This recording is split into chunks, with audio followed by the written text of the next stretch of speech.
Holy shit. Dude, you going to make it tonight? For a while, I'll be able, okay. All right. Shit. Well, might be one show you want me to talk. Yeah, pretty much. Oh, damn, man. That sucks. Dude, I was fighting that just weeks ago. I still got a cough. It never went away. Yeah.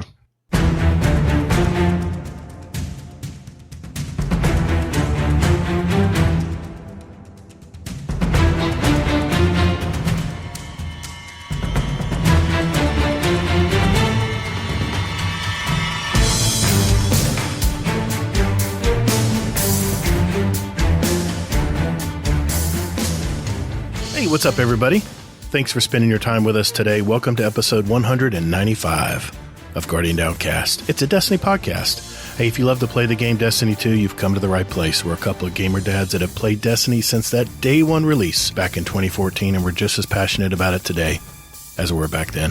We discuss key topics and news within the gaming community so you can be in the loop. And we not only seek the stories of Destiny content creators, but we're a podcast that gives a voice to the stories of our Destiny community members out there. And in this game, that's what it's all about, right? We're the show that asks, how do you, Grandmaster?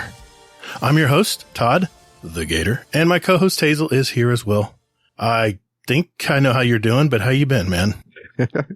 Oh, shit. Doing all right. My daughter came home Friday from school, and she was not feeling well.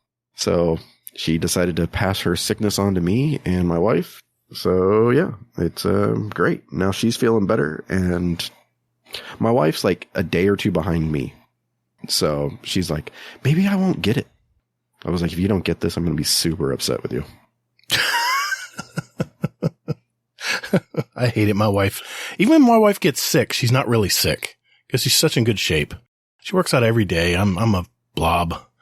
I'm a blob. I work out, but you know what I'm saying. But anyway. But then aside from that, not too much going on really. So just a lot of time in Destiny. Good. What about you? Yeah, it's been a good week. I have a pet peeve though, man. I was going to the gym today, and I got a monthly car wash thing where I get unlimited car washes daily if I want. So I'm pulling into this thing, and picture this car wash. It has 3 lanes, like little teller lanes that combine into one lane that goes into the machine, right? And then you get in the track, and the guy tells you to take your foot off the pedal and put it in neutral, right? Yeah. Sounds simple. Yeah. Think that'd be real simple. I pull up today. I'm in a hurry because my son's at the gym waiting for me, and I just got off work. I'm said, this truck's full of crap. It's got blossoms and sap and crap all over it. So I said, let me drive it through real quick. I get in there and I'm like, boom, boom, boom, boom, boom, gates open. Let's go. Well, the employee is saying, come on through. I'm like, wait a minute now. You got like a mass amount of cars here trying to funnel into one spot. And here's the pet peeve I have. I have a pet peeve against people who don't pay attention to when they come out of the gate, because all of a sudden they think you're getting in front of them because everyone has a different package, you know, and the only way that package will be applied to your car is you have to be in that order. Otherwise, you might get someone else's crappy cheapy wash, you know? I'm paying monthly for a good wash. Anyway, the lady's telling me to keep going forward. I'm like, I'm almost on his bumper.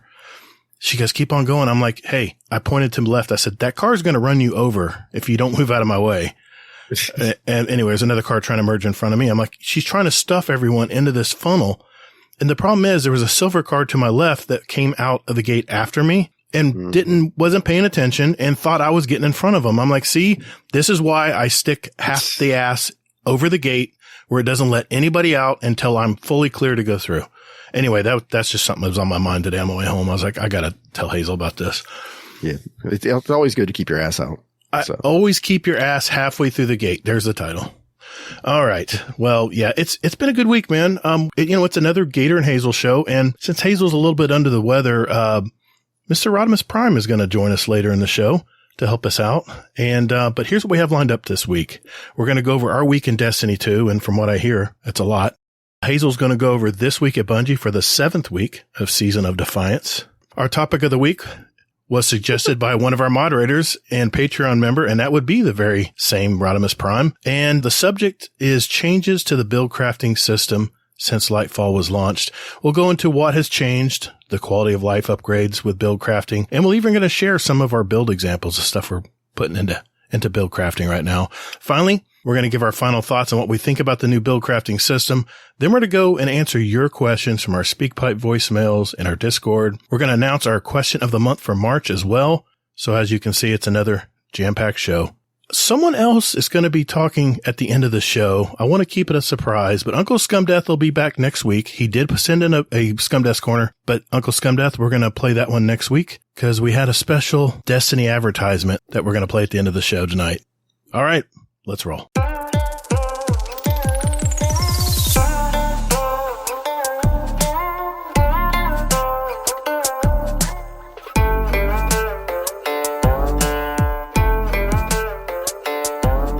Hey, thanks for listening to Guardian Downcast. You can find us on Twitter at Guardian_D_cast.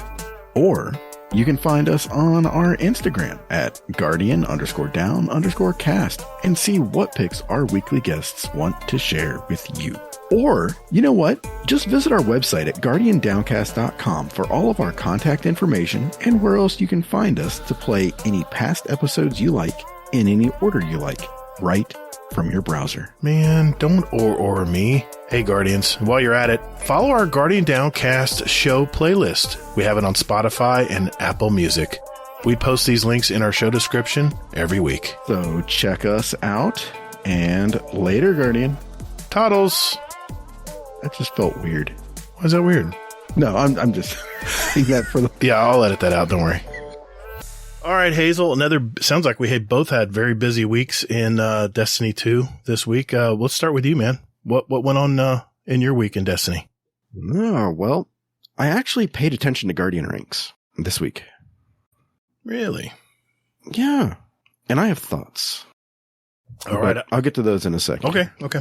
So, this week I was looking at Guardian ranks and I was like, what? Out of curiosity, not that I care, but I do kind of care. Yeah, you care.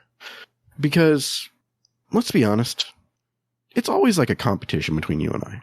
Whether we make it that way or not. I was just thinking that. Why am I thinking that? Exactly. I'm sorry, continue. No, you're fine. So, I know you're at level 6 still. I'm almost at 8, bud. You're at 6 still. No, just kidding. Okay.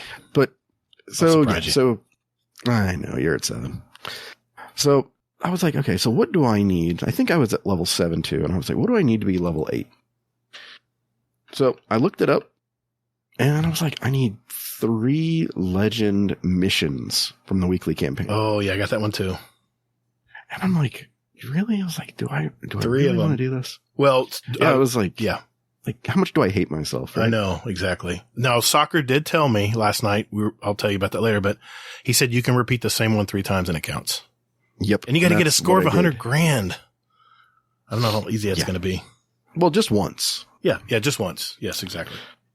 So this week, it's Downfall. So for those of you who don't know, this is pretty much one of the hardest missions besides probably the last one. Or, well, maybe not, I guess. I don't know. This is the one where you have the big circular room. Oh, no. And yeah. Oof. So of all the times for me to go, well, you know what? We're going to do this and I'm going to do it well. So. Hurt me, Daddy. Yeah. There's been a lot of that going around lately for me. So yeah, I did it. I did 3 of them and on Legend with this one and it was fun. The last one that I did was with Ronan. Mm-hmm. And coincidentally enough, it was his 3rd one that he needed. Nice. So I was like, okay, well, let's go. And so we were doing this. We got to the end. We destroyed it. And then he got he was like glowing orange and everything else. And I was like, hey, do you know that if you do the floor is lava thing, that you can actually jump super high? Mm-hmm. Now, I don't know if you know Ronan very well or how long he is a cool customer. He really is. He is. And by the way, I did mention to him that, hey, we want to have him on the show. Yeah, he's working on something. He's like, hey, I'm working on something. I think I know what he's working on. I'm not going to say it though. Tell me how fair. Yeah. But I think I know what he's doing. Okay. And real quick though, I want to give a shout out to Ronan and Trash Panda. Ronan, every Friday night, without fail, he does a Sherpa run of a dungeon for new people. Mm-hmm. And that is, to me, the coolest thing. Aside from that, Trash Panda is doing raids on Thursday night for new people. The Goop Troop. Yeah, exactly. I saw that. That was pretty cool. Yep.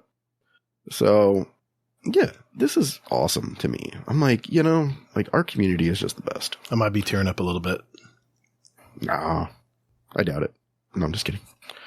But, so, yeah. So we have, this is just awesome. So, yeah, if anybody out there wants to go in and do, like, a raid or a dungeon to get some chops for, maybe to raid and things like that, hit up Ronan and, he'll get you set up.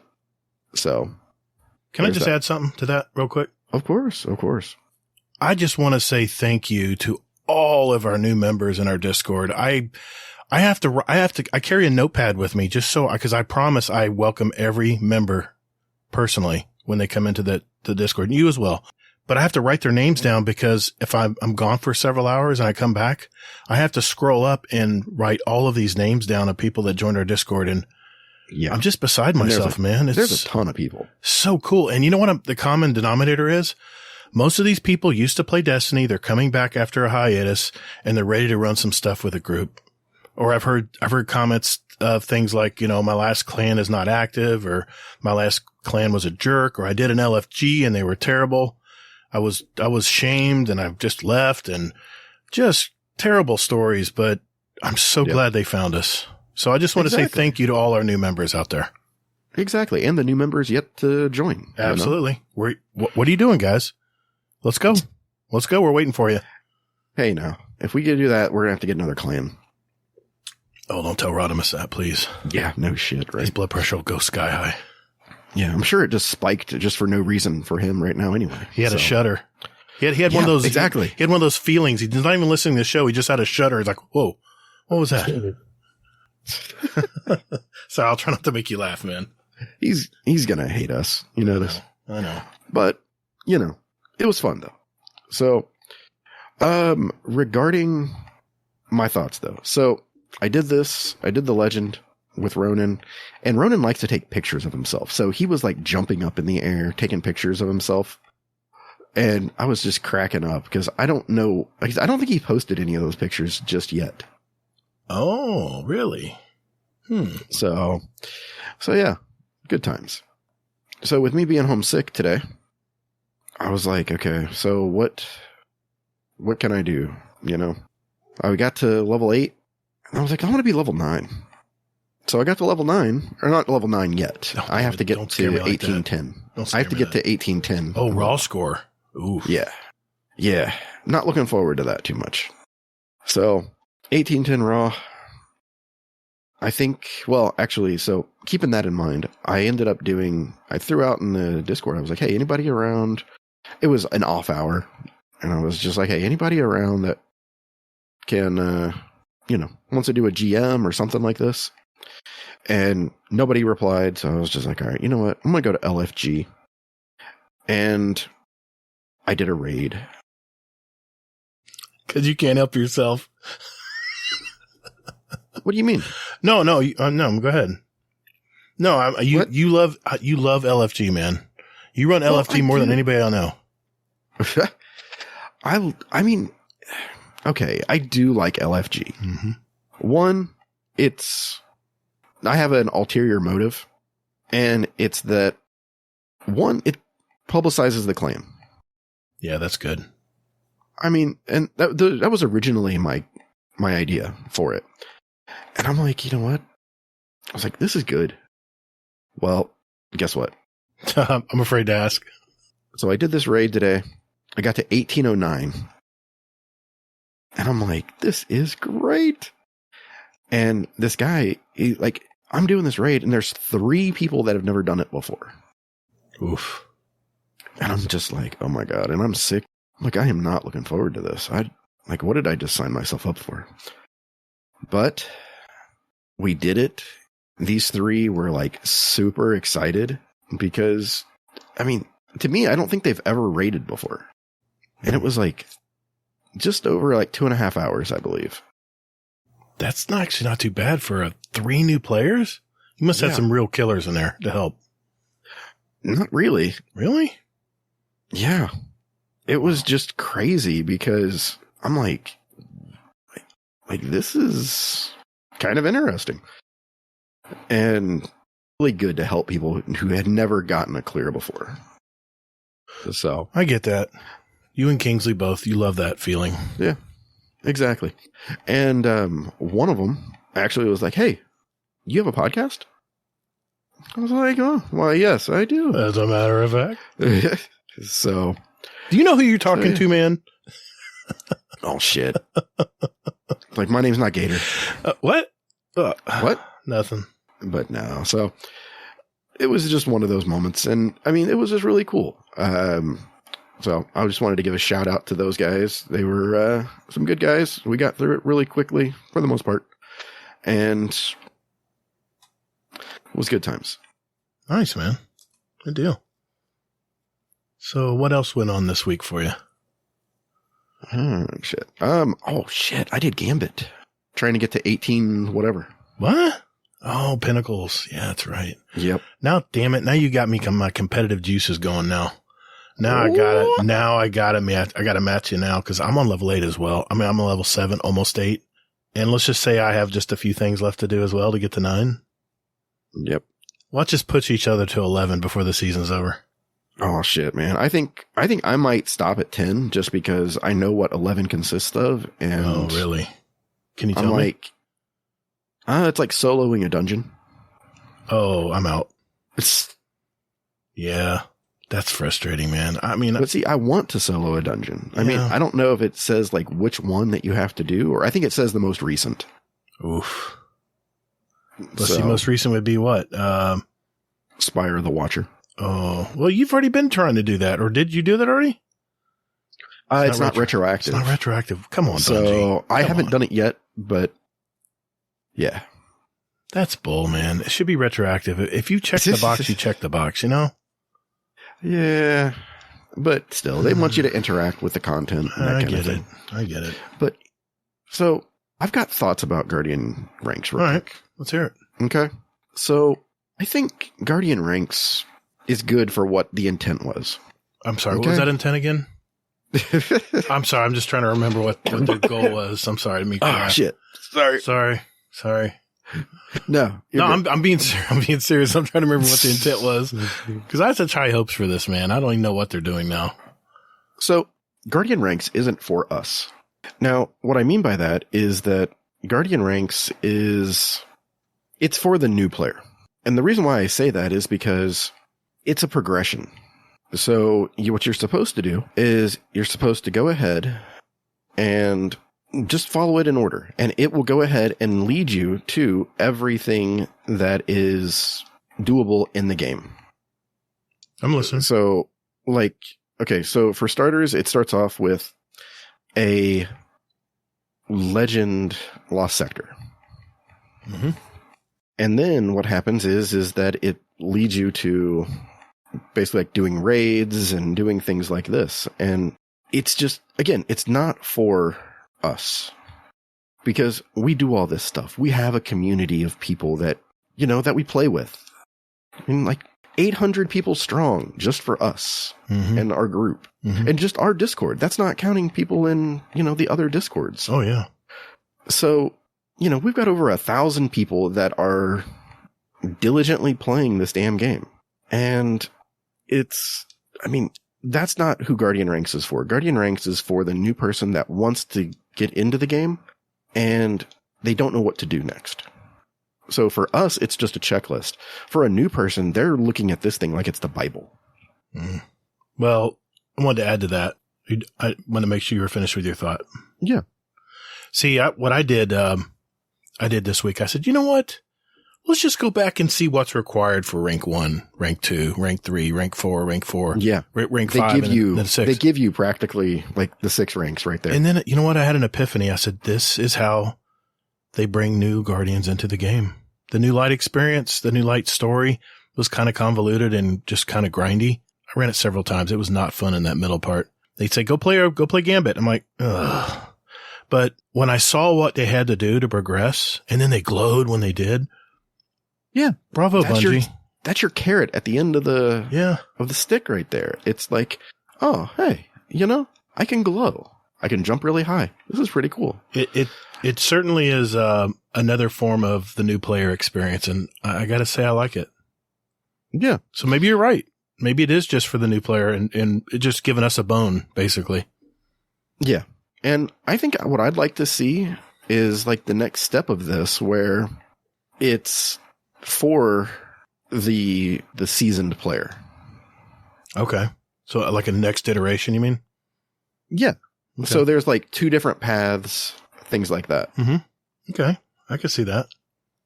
You know what would just make so much difference, especially with our groups, like our Discord, or even let's just break it down to even our individual clans. And we talked about this last week. Man, just put leaderboards up. I know soccer ran this lost sector in 5 minutes and 38 seconds. I could beat it. Who am I kidding, really? But I'm just saying hypothetically, I could beat that. He's number 1 right now. I'm going for it. It's just such replayable content. It's free real estate for Bungie. I killed myself trying to beat one clan member who me and I always went toe to toe on how many levels we could clear in Call of Duty zombies. And every day after, I talked about this story already, but every day after work, I'd log in and sure as shit, he got 1 level ahead of me. And I'd message him and say, nice, my turn. And then I'd jump in and I would play for hours. Why not, Bungie? That's the next step. We're all competitive, or most of us are competitive. And my dog, I'm going to shoot my dog, I swear. I'm not going to shoot my dog, but I feel like I want to right now. Mama's almost home. But yeah, Bungie, put a leaderboard in, even just a clan-based. Yeah. No, I mean, no one looks at the major leaderboards because then you got all the hackers and the people using Zims and, all the people. Well, not for long, but yeah, we'll talk about that. But, but people, Call of Duty leaderboards, the major ones, the general ones are such a joke because you'll get this most asinine stats. And you're like, that guy just cheated. There's no way he did it. No way he did that score. No way. He did it in like 5 minutes. Yeah, exactly. Like whatever. Press the easy button. How do you do a raid in 5 minutes? Yeah, exactly. So no, that's all I want to mention is I had kind of a revelation about, I know I've been poo-pooing Guardian ranks saying that, let us play the way we want to play and stuff. But you're right, man. I think you are. This is at least their Band-Aid fix on the new player experience. Yep. So yeah, I guess all I had to do was just look at the other ranks, huh? Yeah, that's all it took. Well, I mean, I kind of talked to one of the guys that I was raiding with because he's like, hey, I've never raided before. And I was like, oh, okay, well, why are you doing it?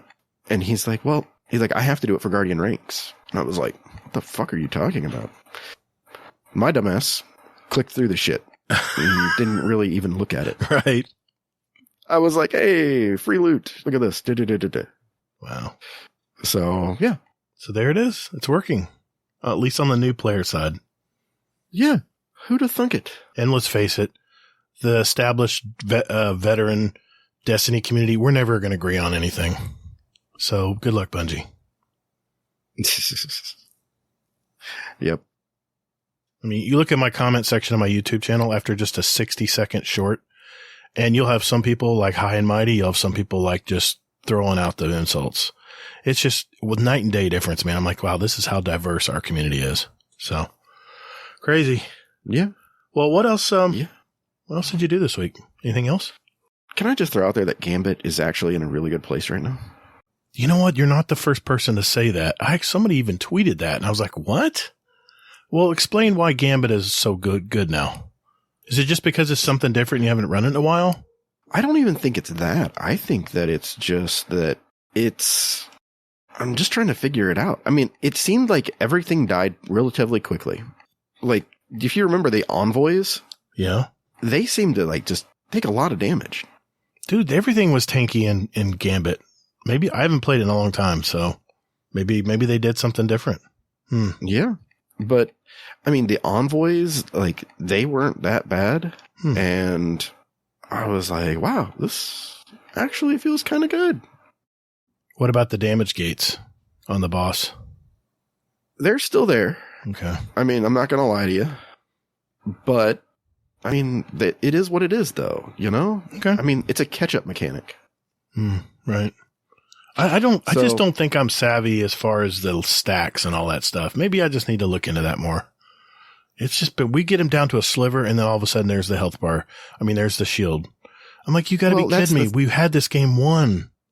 But that's the thing though, is you have to take into consideration those moments and you have to be like, okay, so you don't have this one and you got to play the gate. I mean, it's just like when you're working with like a barrier champion. Mm-hmm. And you just have to go like, okay, so you know how you accommodate for it? And you're like, okay, so the barrier is going to pop his shield at like a third of it. Mm-hmm. And then, 4 seconds after. So you just got to foresee what's coming and just be prepared to run quick. So unless you can gut it out and finish off everything in time, then don't push it. All right. I'm into I'll need to play a few games. I'll let you know next week. I'll try it out. I'll tell you that, I mean, you're going to like it. Because I like Gambit. I like the game. See, that's the thing is that you're really going to like it then. Because it is surprisingly good. Surprisingly fun again. Maybe. I don't want to throw it out there, but maybe I can get one of those little trinkets to put on my gun. Oh, you know what? It's funny you said that. The memento. Mm-hmm. Because Warcry told me that he has like 4 of them. He got 4 of them because you can only hold one at a time. Yeah. And I'm cracking up. I'm like, all right, Warcry, I'll talk to you later. Maybe you need to play Warcry. I play Crucible all the time with him, but not Gambit. I didn't know he played Gambit. Okay, good to know. Yeah. All right. Okay, so try Gambit, folks. Give it another shot. Yeah. And this is from me, of all people. You despise Gambit. Yeah. I mean, you just made fun of Gambit. It was so bad. Exactly. Well, it was bad. Come on now. Maybe, you know what? Maybe they made this change when remember they reduced the health of some of the world enemies. Remember they did that patch a few weeks ago? Maybe they did it to Gambit, just didn't tell anybody. Or maybe Gambit launched this way and people just aren't playing it. Yeah. Which I feel bad about now because I can't believe I poo-pooed it. Well, that's what we're telling people to go try it. Maybe we can bring some resurgence back to it. Maybe I'm just medicated and... You might be a little drunk on cough medicine. Yeah, maybe. All right. The opinions expressed... Never mind. No, definitely I need that because I was... Go ahead with your week because I have a thought about something else. Okay, all right. So this week is like confessions week. Just call me Usher. Well, last night, good old soccer, and I messaged you, Turkey. I wanted you to run with me and do the latest Nightfall, but now I know why you didn't. You were sick as a dog. Yeah. But he got GoHawks to join up, and of course they're both killers. And I said, guys, I'm going to have my little well of radiance over here. Okay. If you guys get hurt, you can come over here and dip in my well, and I'll have a Galahorn so I can help you guys blow up stuff. And well, I think, it was easy to decipher the score. Let's just leave it at that. But yeah, I died one time just because I overextended my jump in the first part of that battle. What's it called? Shit, I can't remember. Battlegrounds or Battleground Strike, whatever it's called. And I overextended it. This wasn't the Battleground. What's the name of that strike or the Nightfall? This was the Proving Grounds. Proving Grounds. I keep thinking Battlegrounds. But yeah, it's I overextended, and the guy with the shrapnel launcher, the big boss, he caught me one time with it, and I was like, I'm out. So other than that, I survived the entire Nightfall, and I loved it because I'd say, soccer, just tell me where I need to go. Let me know. Let me figure out the flow of this thing. And he was very calm, and Hawks was right there too. And oh yeah, they're like the chillest people. They are, man. It was super chill, and it was a very good experience. And I got two of the Adept scout rifles and double exotics, and it also gave me. I'm not going to say because Bungie will fix it. I got double where you have to run separate, different Nightfalls. It gave me credit for 2 because it was double week, I guess. Don't ask me how. Yeah, don't ask me how. I needed 3 of 5. Now I only need 4. No, I had. Okay, no. I needed 3 more different Nightfalls, and now I only need 1 more. Don't ask me how it happened because that was a lot of work. But that was not a lot of work. Leave me my cheese. Don't touch my cheese. And, yeah, so all I need now for Conqueror is I got to play Stasis, which, I'll be Mr. Turret. Stasis class, and I got to play one more different Nightfall. Nightfall, and, I think average Destiny 2 player and Mr. Monkey said they might jump in this weekend with me. I got a very sporadic week. We're going to movies and stuff, but hopefully I'll be able to make that happen and I'll get it done. I'll have Conquer by the weekend. We'll see. But yeah, go Hawks and soccer. Thank you for that. I played Iron Banner Monday night before reset. A ton of the community members showed up, including Mr. Moonshine himself, Mr. Warcry. And, yeah, it was a good time. Good night. A lot of, we won, we lost, we got our asses kicked, and some games we ran over people. So typical Iron Banner, in other words. So they need to work on that. I've heard a lot of people talking about Iron Banner was a real frustrating game, but I had a good time, man. I was using all kinds of different pulse rifles and different sidearms and different things and just having a good time. It just, when you have good company around you, it just makes all the difference versus going in solo and just putting your head down, What else? What else did I do? I ran another Root of Nightmares, last Saturday. And of course we spoke of Ronin Red Lion. That is the coolest customer when it comes to Sherping. He is a really good Sherpa, man. He's very much like you. He's very calm and collected and, explains very carefully the encounter, very plainly, very easy to understand. And I said, Ronan, I'll just overcomplicate it, man. Can you please explain it? And it was Scarlet's first run. He finally got enough power where he can run it. Scarlet KM. Nice. So Scarlet KM, of course, got the exotic shotgun. So that makes two people now I've run where they've had virgin runs, Mr. Monkey be the other, who both got the shotgun. So I don't know if I'm a lucky charm or what, but all I know is I'm not getting it. But, Mr. Trash Panda was with us. Moose. Of course, the ramming titan, Mr. Moose. I heard about that. Always watching my back. And, I actually got the game with one of our newer members, Blackbird 31. He was a cool cat, man. We both ran Nessie, the dark and light orbs at the end on Nessie. And, yeah, it was a lot of fun, man. It took us a little over 2 hours because, we got stuck on planets. It was Scarlet's first run and we had to, just get some reps in, but, we did that. We, I believe, unless I don't know if you're going to be, up for it or not, but we're going to be running, one of our new members, John the Bounty Hunter, I guess tomorrow through a Root of Nightmares as well. So yeah, well, I'm supposed to have a date night with the wife. Oh, that's right. That's right. He told me that. But we have a full fire team, I think. So that'll be fun. Yeah. We'll be doing that tomorrow. And, let's see. I think that's it for me. I did gild my Iron Lord title, not even intentionally. I just got everything I needed done on it and it got gilded. So yeah, that's my week pretty much. You said you had another point you wanted to say. Yeah. One thing I did want to say is something I forgot I did was a GM with Thing over there and Drunk Bedic. Oh, I'm in game with those two. Oh, dude, you need to raid with or play with them because they are like two of the craziest fucking people. Oh, I love it. I mean, like, dude, there was a moment. So, Thing is Warlock. Good choice. And he was running well. Mm-hmm. And there was a moment where it was like near the end and I'm down, Drunk's down. Final room?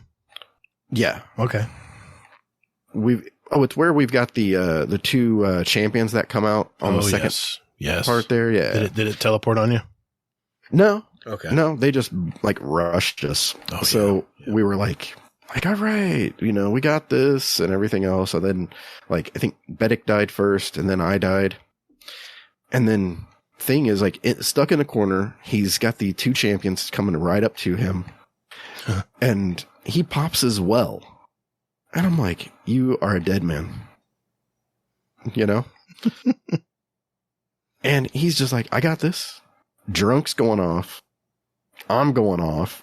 We're like, we're going to die. Well, then he's like, would you two just shut up? And he's like, I got this. Okay. And I'm like, okay. And then he actually did it. He pulled it off. He killed one of the champions and then he pulled something out of his ass and Wow. Killed the second one. Hero moment. Got a res, and Hold my beer. yeah, Nice. completely surprised me. I was just like, wow. I was like, well, OP. That is a cool customer. But yeah, he was just like, and then at the end, he's like, you guys made me so nervous. That's everyone after they raid with me. Almost everyone. Yeah. Yeah. That was awesome, man. That last room can test you. If you're definitely a process you got to run through that with. And it was great because, soccer, okay, we got two unstops coming, unstopped champions coming right after that. We get to this line on the boss. I'm like, okay. He says, going to be coming out over there and over there. He says, as soon as I say, hit him with your galley. And what they used, I think GoHawks also, they were both using Strand, and they were just throwing Titan walls down and just lifting them up in the air.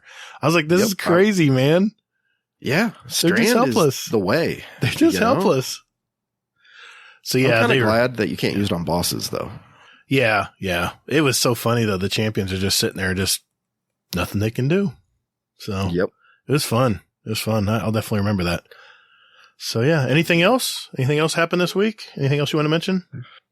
So I want to give some credit to Bungie. And I'm going to chalk this one up to medication. Okay. But all the new people that are raiding now with Ron, they've heard that this new raid is easy. There we go. So they're getting in, expecting it to be easy.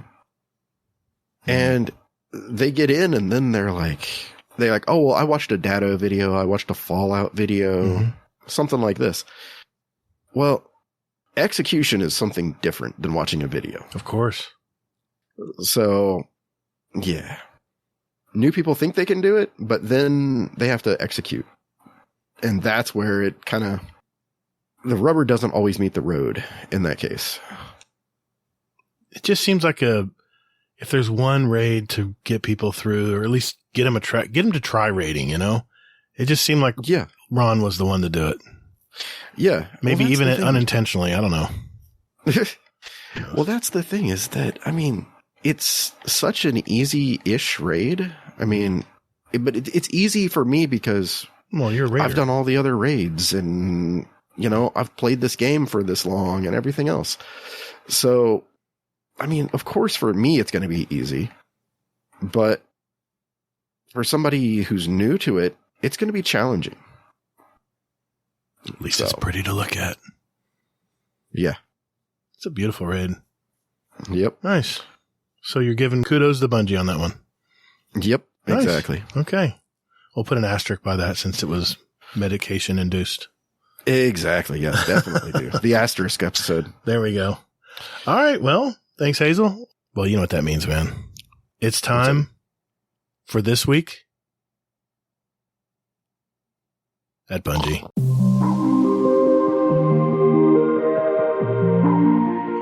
Hey, Hazel, we need to record another ad, my dude. Haven't we done enough of these? Yeah, I know, but we're getting feedback from our community that they're getting old, so come on. Let's just do it real quick. All right. Do I need to run this by Laz first? No, we're fine. Hey, everyone. We just wanted to let everyone know that if you're looking for a clan, we have a Destiny 2 clan, and we invite you all to be a part of it. All we ask is that you join our Discord community and just enjoy playing the game. We will communicate with you there, and you'll also be assigned a special clan role as well, and a channel. So look for the invite link in our Discord, in our GDC clan channel, or you can click the link right down there below in our show description. Yep, our Discord community is pretty awesome, and we have hundreds of active, like-minded Destiny 2 gamers in there. Also, we have a special 100.io bot that can put together groups or whatever you want to get done. So hit that link, join our community at discord.gg/GuardianDowncast. And if you want to be in our clan, just let one of our mods know, and we'll open the door for you. All right, enough of this shameless plug. That's it. Cut. Okay, fine. Jeez. Later, Guardian. Laz? No, okay, I'm out. All right, Hazel, 7th week of Season of Defiance. What is going on at This Week at Bungie, man? All right. 7th week. Okay.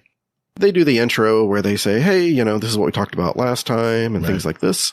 Then they go into possibly one of the most hot button topics, pretty much, I would say, in the game at the moment.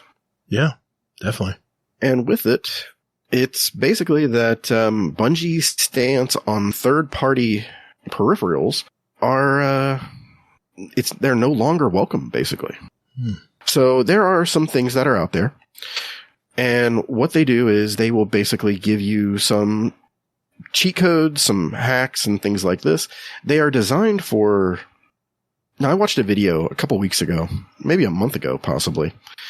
And it was from Astacross. Mm-hmm. And he talked about that that there's these things out there. I don't really want to name them by name, but I think you already did. You called one Zim. The other is Cronus. Not that it matters anymore because they're both done for now. But what they do is they give like supreme aim assist. They take away like stability, or they give like added stability. Things like this. They make the game easier than intended. And Bungie is basically going to go ahead and they are going to start tracking this, and they're going to start banning people who use them in a manner unintended. So there are some people that actually use these for, to play the game, like as they should be and things like this. But unfortunately, a lot more people use them for methods that they shouldn't be. Did you watch that Astacross video from back in the day? I probably did. I watch almost everything he puts out, but yeah, talking about Cronus, I go way back with Cronus, man. Well, I mean, Call of Duty and what's the other one? Maybe Battlefield. Probably. I don't know about Fortnite, but maybe Battlefield. You could use it in any one game. Of them. You can use it. Yeah, one of them. I mean, I know Call of Duty did. Call of Duty started banning people about this too. I heard about that. And then there was another game that did also. So I don't know if it was Fortnite or. See, I actually got my first Cronus device because I was in a community that I was a mod, and I was on multiple platforms, and I hated using the Xbox controller. I know Xbox players, it's hard to believe, but I'm a PlayStation player, and I like the PlayStation controller, and I use the Cronus device to be able to use my PlayStation 4 controller on my Xbox One or my Xbox 360 back in the day. Damn, been so long. But that's all I used it for. But you could always buy an upgraded model where you could literally program your controller like a modded controller, and you could give it like auto fire, no recoil, auto aim, all the cheats, all the cheaty stuff. You had to pay more for it, but I never intended to use it for that. Actually, our old community that's no longer around, we got into a big argument over this and about whether it was cheating or not because you're using a different controller or whatever, but we got a little heated. But I was using it strictly as just an adapter so I can use a controller on a different platform. But I know the Cronus very well. And all it does is it sends a dummy signal to your when you plug it in. You have to use a plugged in controller to use it because it's like a flash drive that you plug your controller into on the other end of it. Mm-hmm. It just sends a false or a check signal to tell the console that you're using a controller for the console. Once that's done, then it accepts any input that you give it off of this Cronus. So that's what people are using it for and why it can get really muddy. So yeah, that's, I know Cronus very well. I never use Zim because I'm not a mouse and keyboard player. So, but I know Cronus. Yeah.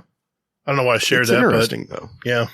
I just have a history with Cronus device. I mean, I'm glad to see this is happening, but I've got a question. Mm-hmm. Okay.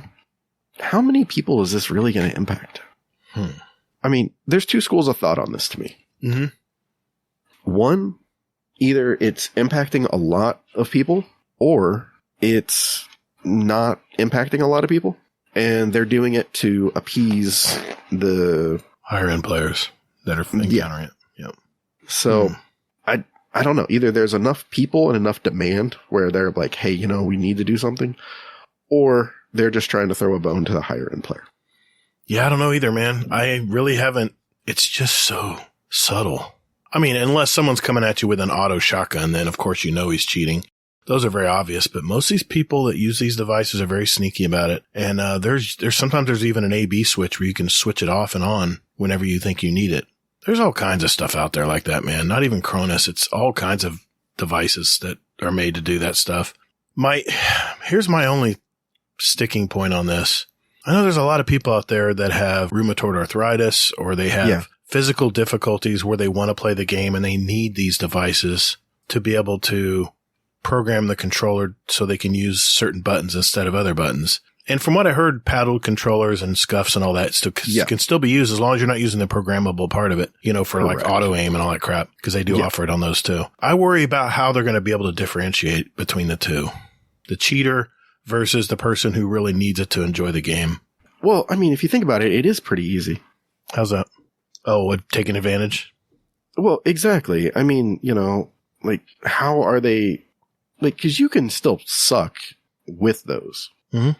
But to me, it's going to be people that, are completely popping off. Those are going to be the ones that are going to get the boot, The 97% headshot rate, that's a dead giveaway.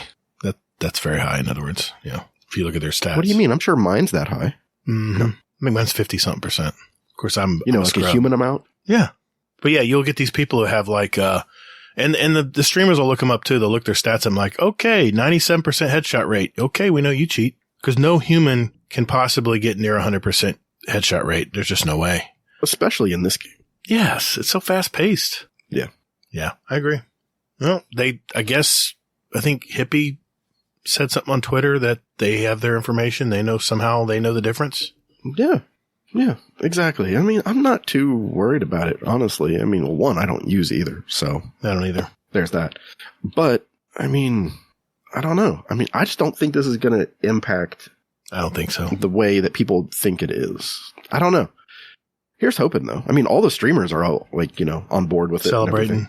They think there's probably going to be a ban wave. I don't know. Yeah. A ban wave of like 4 people that don't say anything. I have no clue. Yeah. What I'm waiting for is that one streamer who like was using it and now they're scared and now they're like, I can't do it anymore. And then everybody's going to expose them. That's going to be great. I can't wait for that. You get to the point now when you play Crucible, you're like, man, that was a quick headshot. And you wonder, was it because he's really good and has practiced and honed his skill on that weapon? Or does he just have an auto aim, mechanic on a device, You never can tell. But I used to worry about all that crap. And now I'm just like, I'm moving on. I respawn and I go shoot something else. Yeah. But you never know though. You never know exactly. Was that human or was that what? But yeah, it's like, was that skill or do I just suck that bad? Or if you play enough Crucible, you can tell the difference sometimes because just the time to kill is like less than half a second. It's just so quick. And you're like, wow. Yeah. Then you think, okay, maybe they had kill clip equipped, maybe they had kill clip procced. Maybe that's why I went down so quick. So there's so many factors, man. It's really hard to tell. And the cheaters love it because they can blend right in. Maybe not for long. Exactly. And that's the thing. Like tonight, I jumped into trials just to get another pinnacle. Mm-hmm. And I'll be damned if I got seemingly killed from a one burst from a pulse rifle at 100 resilience. And I'm like, I don't understand. The game just started. I was the first person to die. Oh, so he didn't kill anybody else ahead of you. Right. Then you have to wonder. I don't understand. I mean, sure, he got a headshot on me, but you can never one pulse someone. 100 resil though? There's no pulse rifle that you can do it in one pulse. I can't think of any. At 2 pulses is usually what most good pulse rifles, or 1.5 even, where you have to pull the trigger twice. And 3 times is the norm for a pulse rifle, but never one shot, dude. No.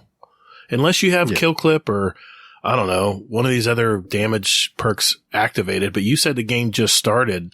That's fishy. Yeah. That's fishy. Right? So, I don't know. Maybe he was radiant and I don't know. So yeah, quick update. I just ran another GM with Metal and Shadow Flu right now during the course of all this. Don't tell me you're at 1810. No, not yet. Not yet. But Metal had the nicest thing to say. Right. I wanted to read it. Yeah. So if you remember, Metal didn't really play in-game stuff too much when he first joined. I remember. So, but yeah, I think I was his first GM, I believe. I don't know though. Oh. I think so. Maybe. But he's like, Shadow and I have been farming for the last nights, and got a decent method down. These GMs are a challenge, but they're so fun too. I was like, that warms my heart. And then Metal said this. I hope he doesn't mind I'm sharing this, but anyway. I'm really loving having this new crop of folk in the Discord that are wanting to run raids, dungeons, and GMs, and are so eager to help out everyone. It's so awesome to see the growth from even when I joined. Yeah, I mean, he's almost like an OG now compared to how many new members we've gotten. So, yeah. No, I think that's a great thing to share. Yeah, he joined over 2 years ago, April 10th. Wow. So. Has it been that long? Damn, time flies. Holy hell, man. We've been doing this forever. Oh, we're so old. Well, speak Back in my day, we had the Leviathan. It sounds so real when you do it, Sick. You actually sound like an old guy. Holy shit. Pepperidge Farm remembers. Member berries. All right. Back in my day, here we go. Mm-hmm. All right. Back in my day, we're going back to the 12. Right. That's what I'm saying. All right. So if you're using Cronus and Zim, sorry, you got to put your toys away and play with everybody else, just like everybody else is playing. Unless you want to get banned, which we love you and we don't want you to get banned, but, stop sucking and play. All right. Walk fashion, baby. So this is about the best dressed commendation that was out there, or that's coming out. They wanted it to come out with season 20, but they had to push it to season 21. But due to community feedback, they decided to move it from season 21 to the mid-season patch. Nice. So be on the lookout for that. So, it was funny. I was listening to Ashcross talk about this, and he's like, "You know who I'm going to give it to, boys? The ugliest one. Mother." I'm sorry, I stepped on it. Exactly. I was cracking up. But then he was talking about one that you need for throwing. I was like, oh, they could call that the Gatr. What? No. Sorry. Moving on. Throwing what? What? I don't throw games. I kid. All right. All right. So, to the labs. Good stuff. Good stuff coming here. The Trials labs. I woke up in the lab late one night. So, week 8, so next week, aka, and week 11, we're going to have Trials labs. What's that, you may ask? Hazel, what the hell is Trials labs? Basically, it's where Trials tries different things. So guess what they're going to do? They are going to be giving us a little sample of what Season 21 Trials is going to be like. So they are going to give us 2 soft pools. Not hard, just soft. And soft means the matchmaking initially prefers not to blend the pools, but will blend them if necessary to find a good game quickly. So what are the pools? The Challenger pool. This is basically Trials as we know it now. That's basically it. This is where basically you want to go flawless and you're playing in here. So, yeah, nothing new. Okay. The Challenger pool. Wait a minute. Are you sure? Well, okay. Well, regarding the pool itself. Okay. So it's basically like the general pool that everybody's going to get in and start murdering and things like that. Yeah. Like before the flawless pool on the weekend, right? Correct. Yeah, or Saturday or Sunday. Yeah. Sunday. Yeah. Sunday. So with this pool matches based solely on connection. There is no matching based on tickets, wins on tickets, wins weekly, or skill. Oof. This is D1 Trials right here. I like this. Players who have any card with no losses, including a card after a reset, or those playing with someone on their team that has a card with no losses, will be placed in this pool. Have any card with no losses, including a card after reset. Okay. That's very ambiguous. Yep. It is, and I've got questions. I do too, man. So, there's another pool. This is the second of the 2 pools. This is the practice pool. So, this pool is targeted at new or less experienced players who are not ready to give going flawless a shot. And it represents a place for them to dip their toes into Trials without being thrown straight into the deep end. It's an interesting concept for when I say this right now. So this pool matches based on connection and weekly performance. How well you've done in Trials this week resets, and this resets every week. Only players with a flawed card or those on their first game of the week can play in this pool. Everyone in your fire team must have a flawed card or be on the first game of the week. I'm reading this again in my mind. Yeah. I know. I'm not going to fault you at all because those are you got to break out your Bungie decoder ring for this. Oh my God. Okay. So this pool has stomp protection. If you are consistently struggling, it will reduce your weekly performance rating to give you a slightly easier match until you recover. Interesting. Farming protection. If the system detects that you or a fire team member are likely attempting to farm the practice pool, it will slow down your matchmaking times initially. And if you continue, it will lock you into the challenger pool for the remainder of the weekend, regardless of your card state. Bungie not screwing around. I like that. Yep. So, as a reminder, the updates to the passages of Wealth and Mercy, and the changes to the Gilded Flawless Triumph will not go live on these weekends. It will happen on Season 21. That's the allowing 2 losses on a Mercy card. Correct. Yeah. Correct. Gotcha. Yeah. All right. Yep. So, what do you think about this? Man, it's very ambiguous. All right. So, if we're going by what this statement is saying, so as soon as I get a loss on my card and I've passed the Mercy and I've got a flawed card, does that mean I'm in the practice pool until I get another card? So what? Okay, you got a flawed card. That's an interesting thought that you said, because I was looking at it a different way. Oh yeah? How were you looking at it? So say your idea again. Okay, once I get a flawed card, in other words, I get one loss past my forgiveness, my Mercy card, does that mean I'm playing in the practice pool the rest of the weekend? What happens if I get 7 wins eventually? It's a flawed card. So if it's a flawed card, you're in the practice pool, right? Am I missing something here?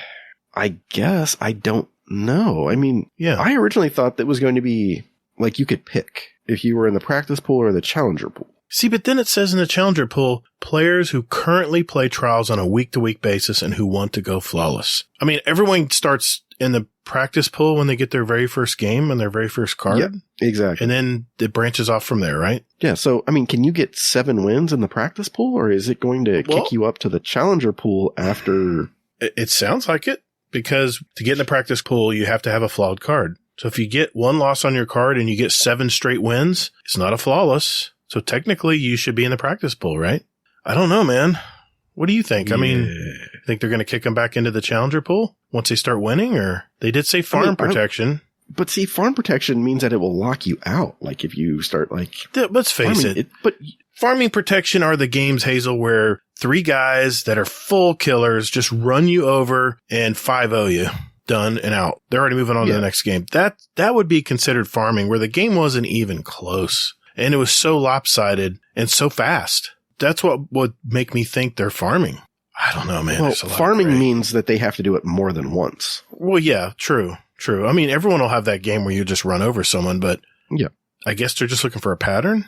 See, I think they're purposely being vague here because they don't want people to try to figure it out like they did the flawless and flawed pool. Because, everyone was like, okay, flawed pool, fine.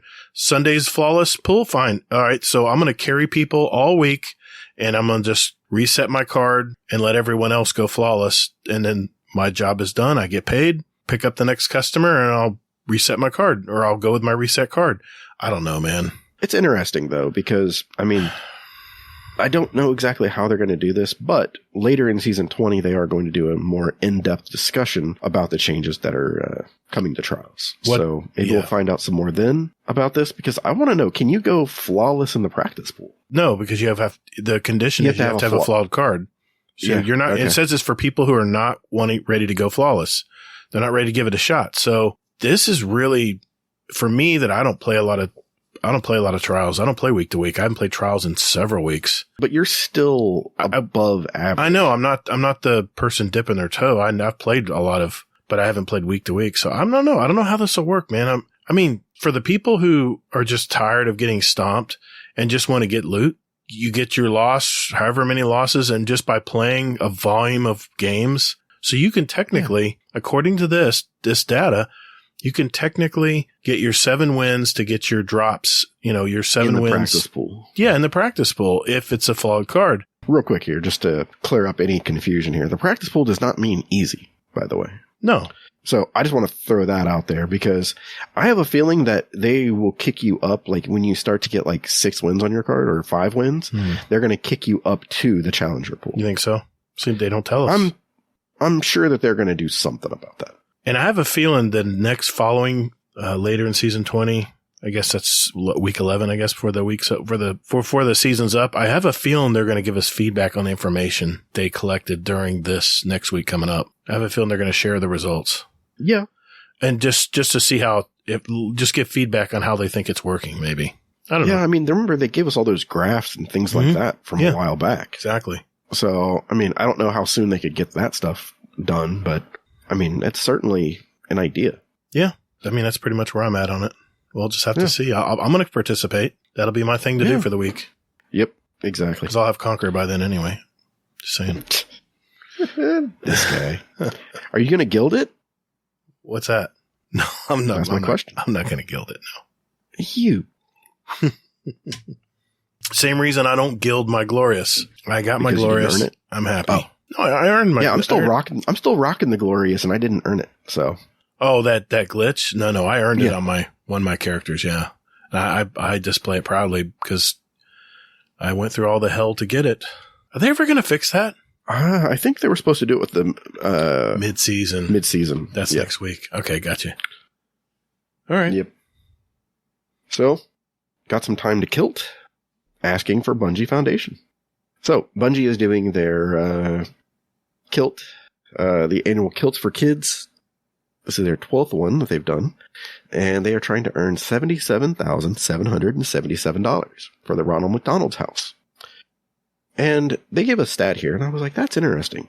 So basically, for $30, that will pay for a family to stay at the Ronald McDonald house in Seattle for one night. That's pretty cool. We have one here in Orlando, and they are fantastic. I've had people I know that have used that service because one of the people I know had a difficult birth of their baby. Yeah. And they stayed in the house free of charge. It was so cool.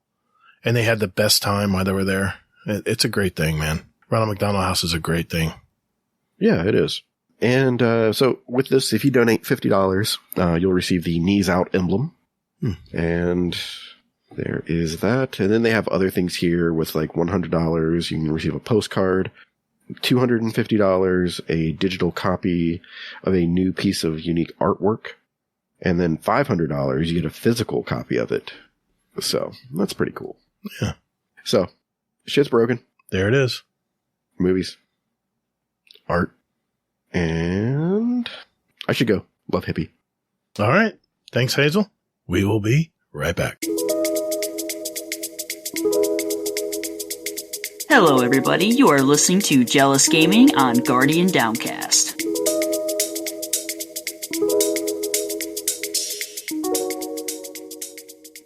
All right. Topic of the week, folks. We had a question from one of our mods, actually a Patreon member, and Mr. Rodimus Prime. And, wait a minute. We have him here in our chat room, so why don't I just let him ask it? The son of a bitch just showed up. Yeah, I am everywhere and anywhere, so be careful. I can pop out of nowhere, hiding in the bushes, hiding through the trees. You in the toilet once. That could have been that Homer Simpson pick where he goes blends into the bushes. That's what I feel like right now. That's how I felt like at work today. So, hey, no, first, how you been, man? You looking like I'm doing well. Yeah, like what was it? Like I loved it. He looked like Farmer Ted. That hat. He looked like Farmer Ted. I loved it. I hate the sun. Kind of. My skin doesn't like the sun very much. So, but with it, the weather's turning nice. It's like 80 degrees outside right now, nice. And we've opened our garden center up to the general public. So people are coming in, getting their bushes, and you don't have a garden center open all year long. Well, you do, but like it's really busy now compared to it would be in the fall or the winter. New plants are coming in daily. Mulch is on sale, dirt's on sale, all that fun stuff. Well, the Big Blue Place has the best garden center, man. Yes, and you get the people who want like 50 bags of mulch to fit in their Honda Civic. Challenge accepted. How much of your muffler do you want left by the time you get home? Or my favorite, it's the guys that show up in the F-150s and Silverados and want a pallet of 62 bags of mulch to put in the back of their truck. I'm like, you can't take this. Dude, do you realize how much each of those weighs? Yeah, that's a ton. And they don't like, I'll make it. I'm going to go a mile. Okay. All right. Tires blowing. I've had it. Yeah. But that's your hope anyway. You're going to go a mile. One of these days, I want to see a truck fall apart, but I don't want to. Why I'm at work. That's all I care about. Dude, that's Florida, man. I mean, I'm not Florida, man, but that's Florida. I mean, every time you turn around, there's this old junky truck pulling a bunch of junk, and it's just like hanging on with rubber bands and bubble gum, and you're just waiting for something to fall off the truck. It happens here too, but the sad dose of reality is that Sunday night and the Monday morning here, we're going to get into the 30s again and possible snow.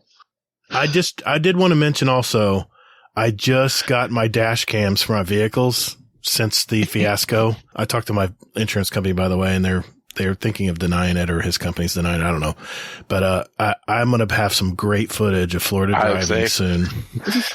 I'll have to get one too and go down the freeways in Detroit. Compare. Detroit? Yeah. Oh, damn. We're going to have a new channel. There you go. Hey, that's a great idea, Hazel. A new channel. That's what we need. Absolutely not. I will start deleting channels at random. All right, be careful. His blood pressure might be shooting up. All right. Yeah. Well, no. Anyways, like the car channel? Yes. Yeah, okay. Yeah. Well, I mean, everything good, man? I mean, you... yeah, going well. I know life's been real for you lately, but... yeah, it's been getting there. Hopefully after Tuesday, we'll start getting a little bit more somber, but we'll see how it goes. But nice. Just so everyone knows out there, I know there's some people in our Discord going through problems and going through their own life stuff, but my DMs are always open. You can go ahead and slide into them. I'm willing to talk to you. I've talked to a few people, and they appreciate it. So just know, for the community, if you're having a hard time, need to talk to someone, my DMs are always open. Nice to hear. Yep. Yeah, he's. I've talked to him and listened to him, and it's good times. Well, he's yelled at me. Does that count?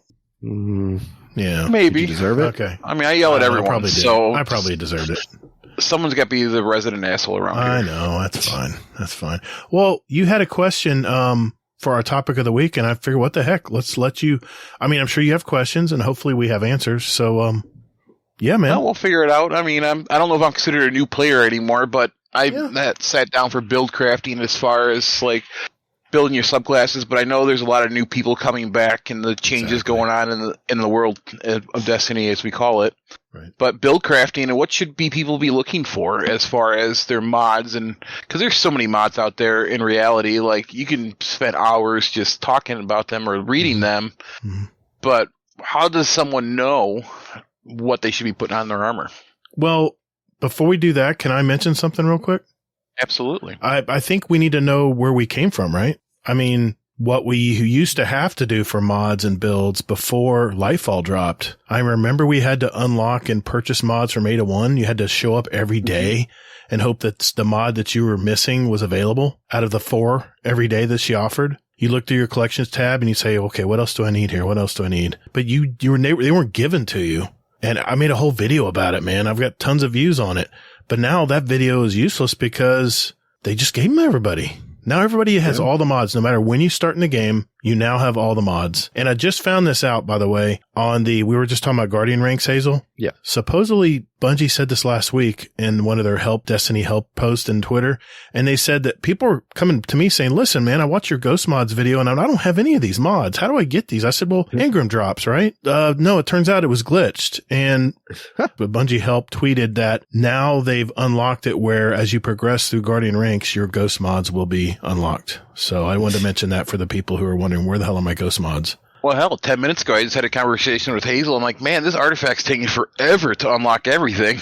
I just realized you only unlocked 12. So yeah, exactly. So and that's not how it used to be either. Before, it was basically like for the artifact mod, where it used to be was that originally when it was released, I think in Beyond Light, that it was you only could unlock 12, and then it cost you Glimmer to reset it every time. Oh, yeah. 10, 20, then, it kept going up. Yeah, it did. Then Bungie's like, hey, you know what? We're just going to let you unlock all of them. Good riddance. I like that part. Now, they've kind of, like I said last week, Control-C, Control-V'd the artifact mod, and you can only unlock 12, and it's free to reset it, I think, after the first time. Okay. Oh, I just reset it another time. It doesn't cost me any. I didn't think it ever costed money. Anything. No, it did originally. At the beginning of the season, it cost. So I think they may have changed that. They fixed that, I think. Yeah. Okay. But with it, now you can only unlock 12. But that's going to be changing next season. So it's unlocking the slot. So, or the column, basically. So you're going to unlock the column and then you can pick any of them there. And the same thing for the next column and the next column all the way over. So it's unlocking the columns instead of the mods. And then you can switch your mods at will. Yeah, that's the part I heard about, that you could easily reset a mod and slot something else in place of it. Well, no, it's not even resetting. You're not going to have to reset it. I like that. Right. You're just going to be able to click on the new mod in that column. Oh, I see what you mean. Just point and click. Gotcha. Yep, exactly. So, and your question was, like, where do you start with mods? Now, for me, myself, what I do is I start with myself. And what do I like to play? Myself is a Solar Titan, Strand Titan too now. So what I do is I immediately go to the artifact. And I see what the hell is there. So that way I can go ahead and pull those right away. Because, for a fun fact, authorized mods is an artifact perk on your artifact. And it basically lowers the armor cost on all armor mods affecting solar weapons to 1. Mm-hmm. And then they have a strand one too. And then grenade one. Void. Yeah. The grenade one is invaluable. Yes. Especially with strand. Yes. So yeah. So those are the fun parts there. And so basically those are my, like, what I build my builds around. So, like, look at what you like to play. If you like to play Arc Hunter, I see you, Ronan. Then the artifact mod's not really going to help you out too much with that. So then what you can do is you can look at doing other things at that point. Yeah, because I remember having a conversation with Kato. He said that if you really deep dive in the artifact, it kind of wants you to play Void anything, because there's a lot of Void stuff in there. So yeah. So, like, for example, like, the main thing with the artifact mod is about synergy. So if you think about it, there is the solar artifact, the authorized mods, solar, the grenades. Then also sticking with solar is Solar Surge. Collecting a fire sprite gives you an armor charge. Then on, like, for any class, the firebolt grenade applies more scorch stacks. And then damaging a combatant with a firebolt grenade spawns a fire sprite near them. So look at the synergy there. So you have, you throw a firebolt grenade, it causes more scorch, and then also spawns a fire sprite. And if you have Solar Surge on, then, you get an armor charge for collecting that fire sprite. The last column is Rain of Firebolts. Mm-hmm. When you have firebolt grenade equipped, gain a second grenade charge. So, I mean, look at the synergy between those 3 mods right there. So if you run solar, you definitely want to put on those 3 and the firebolt grenades. And then you get 2 of them. And then you can go ham with firebolt grenades. I know it's not sexy, but I'll tell you this. Firebolt grenades now are pretty damn sexy. Ugh. Annoying. In the Crucible, they're throwing them like hotcakes. Yeah, they really are. Especially in comp. And then, so that's just one of the synergies that they have. So they also have a strand synergy where basically you can shoot the tangle and then it suspends, it blows up. It just does a bunch of stuff. It creates a larger explosion. If you're not using this, you really need to look into this. And then Void has its own synergy too, but nobody plays Void anymore. So yeah, I've kind of deep dive in the strand this season, because normally I'm a Void Titan through and through, because I like giving shield to everyone, but I'm trying to stay away from Void at all costs for this season, at least, just to do different things. The first thing, I do what you do, Hazel. I look and see what class I play, what I main all the time, regardless of what new subclasses are out there. And I'm having fun with Strand, but I'm a Voidlock. So what I'm looking at is, you have the Void authorized mods, which basically absolutely invaluable. All Void weapons are, one cost. My artifact, maybe. Grenades are 1 cost. Mm-hmm. There's Bricks from Beyond, where if you kill a powerful combatant with a Void weapon, a chance to generate heavy ammo for your teammates. No, those are exactly ones I look at. But the first thing I look at, of course, is what kind of champions am I going to be really up against here? And the first thing, of course, what weapons do I use the most of? And that's, of course, the pulse rifle. So the anti-barrier pulse was the first thing I picked. And then again, I picked the scout rifle for the unstops. And then finally the the auto rifle, and that way I'm covered. Overload champions are covered, my unstops are covered, and my barriers are covered. But the authorized mod, that tier 2, I use the grenade and void one because that's what I'm using a lot of. But the volatile flow is back this season. So I love seeing stuff we get weakened and explode. And I know it was a fantastic build during the first part of Witch Queen with Seeking Wells and stuff, which we don't have anymore. But this next season, this is really cool. This is really cool. So volatile flow is my next, because I'm looking at what I'm going to be playing the most of here. So I want to pick, only get 12, right? So I'm picking what I think I'm going to be using the most.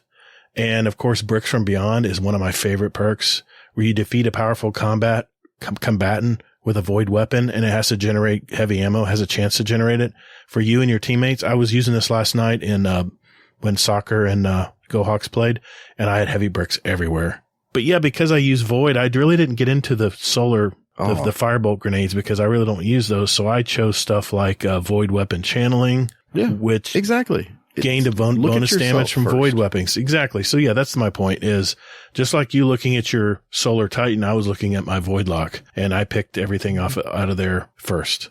Yeah, exactly. And then going back to the artifact mod real quick here, is that where we used to be is that once you unlocked a mod, you actually had to slot it into your arms, to your helmet, something like this. Now, all this shit is intrinsic. So you don't have to do shit with it. Now you just click it.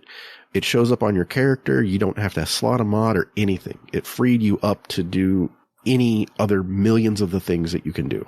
So kudos to Bungie there. If there's one quality of life improvement that has just made my season, it's that. The fact that I have more room to use more mods now, because the other ones are automatically applied if they meet the condition, like a void weapon or grenade or whatever. So isn't it weird that, I mean, where we came from, and like, we just accept things, you know? Like, we just accepted, like, hey, you know, this is how we do our mods and things like this. And it sucks that we can't do reloaders and, you know, anti-barriers pulse. But, you know, we just accepted it for like over a year. And then Bungie's like, hey guys, we're doing this. And it's like something that we didn't even know that we wanted or needed, but... Well, they'd have like void loader, or not void loader, but like specific weapon loaders. And now they're just like kinetic weapon loader. There you go. You're good. So they've simplified the mods to the point where they're more broad, and we're not so narrowed in on exact mods, you know, exact tuning into the mods. So yeah, big quality of life improvement. Yeah. So then the next thing that I look at after the artifact is I look at basically like the mods under each piece of armor. So helmet has its own, arms, chest, legs, and even the class item has its own. So what questions do you have next before we go into the next? Well, I guess so. That's not me. I usually just copy and paste a build, but let's say someone wanted to build their own thing. Where do you think they should start first? They pick their subclass, and let's say you want to do for example, you do a fire, let's say a Solar Titan. So what mod should they go after next as far as in their armor? I'll talk PvP if you want to talk PvE, Hazel. Sure. To answer that question. So with PvE, what I do is I will first look at my class. So you said Solar Titan. So I know that Titan has Barricade tied to Resilience. And Resilience is good in this game anyway. So for anybody who doesn't know, Mobility is tied to the Hunter, Dodge ability, and Recovery is tied to the Rift ability for Warlocks. So with the Solar Titan that we're designing here, the first thing I do is I'm like, okay, well, I want 100 Resilience, or as close to 100 Resilience as I can get there. So what I do is I first will go into each armor piece. Now, this is not counting an exotic, because exotics sort of throw a wrench in everything to a degree. But you go ahead and you try to throw on basically all Resilience mods is what I typically do first. And I see how much over I am. Or you can do the cheat method and go to D2 Armor Picker and let it do it for you. That's what I would actually recommend first. So once you do that, it will go ahead and it will ask you. So I'm just going to say, use D2 Armor Picker. Yeah, it's a great and website. then it's going to tell you like, it'll let you pick. So your class, and then it'll let you pick solar, strand, whatever you want to run. And then you can say that, hey, I want 100 resilience, and it'll tell you if you can hit 100 resilience or not. Then once you click on that, then it will say, hey, what do you want next to be your next stat? So then you can say, hey, I want intellect. And then it will basically narrow down your rolls to get to wherever you want. And then it tells you, hey, these are the armor pieces you need, and these are the stat mods that you need to put on. Okay, Gatr? Yeah, for PvP, the first thing when I'm putting a build together, and I like to build mine from the top down, I'll start with the helmet, and helmet is all about targeting mods. I think there's a lot of people out there don't realize how strong these mods are as far as your aim assist when you're playing the game, especially if you're sniping or using a pulse rifle or whatever. First thing I do, depending on what I'm comfortable using, and I use that as the keyword, whatever weapons you're comfortable using in the Crucible, that's the targeting mod you want to put on first. So I'll do that first. Then I'll go to my armor down to my gloves, which is usually reloaders. So I'm looking about how, probably a pulse rifle reloader mod. What I try to do is, regardless of what my stats are, like your mobility, your resilience, your recovery, and then, of course, just all the other ones down below it, I will put on the mods that are going to help me in the performance of my weapon, my gun game, how quickly I can regenerate grenades. So I'll be using bomber mods, ashes to assets, how quickly I can get back my super energy on grenade kills. That's really good in games like Comp and just playing regular sixes. Then what I'll do is I'll go back. Of course, you have to assume that all of my armor is masterworked, because then you get a full 10 slots, right?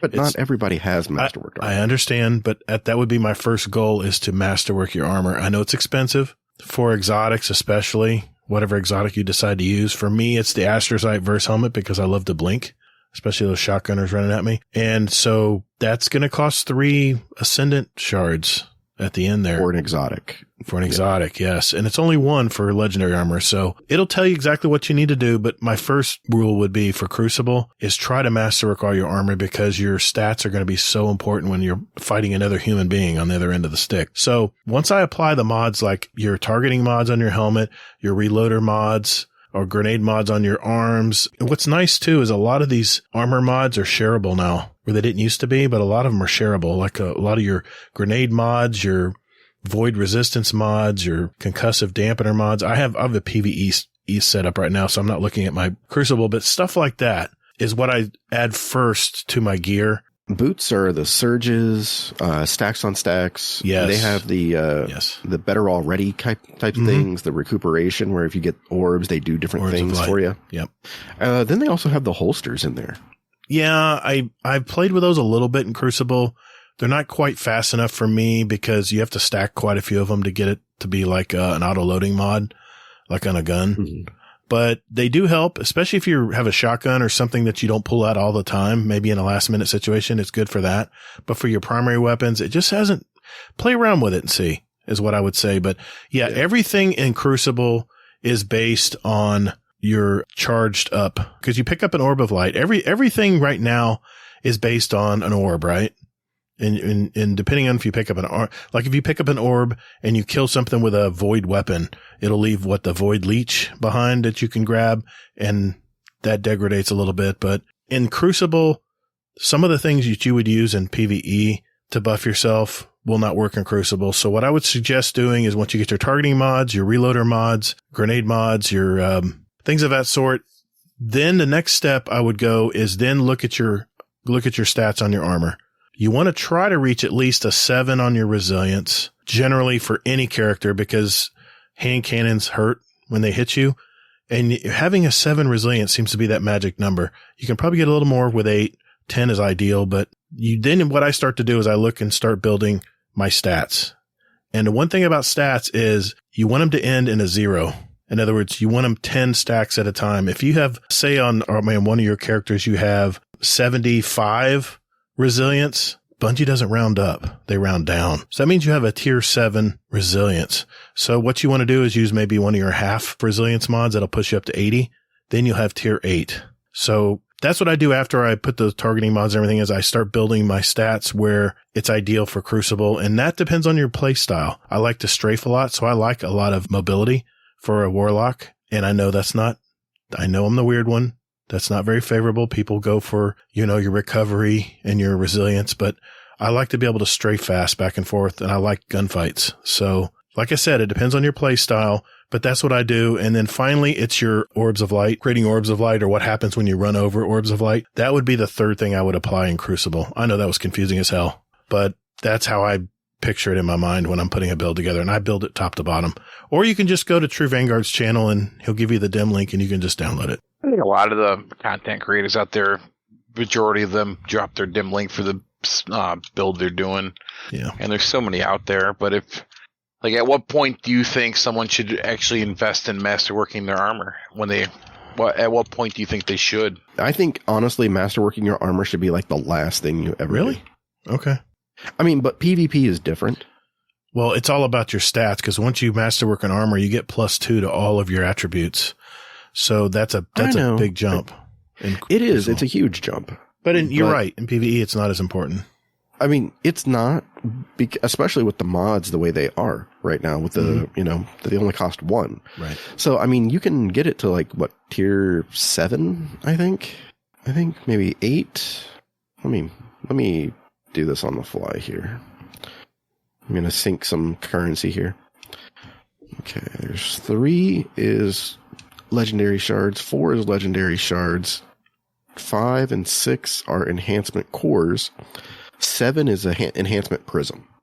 So you can get it to 7, level 7, energy level 7, and you don't need any enhancement prisms.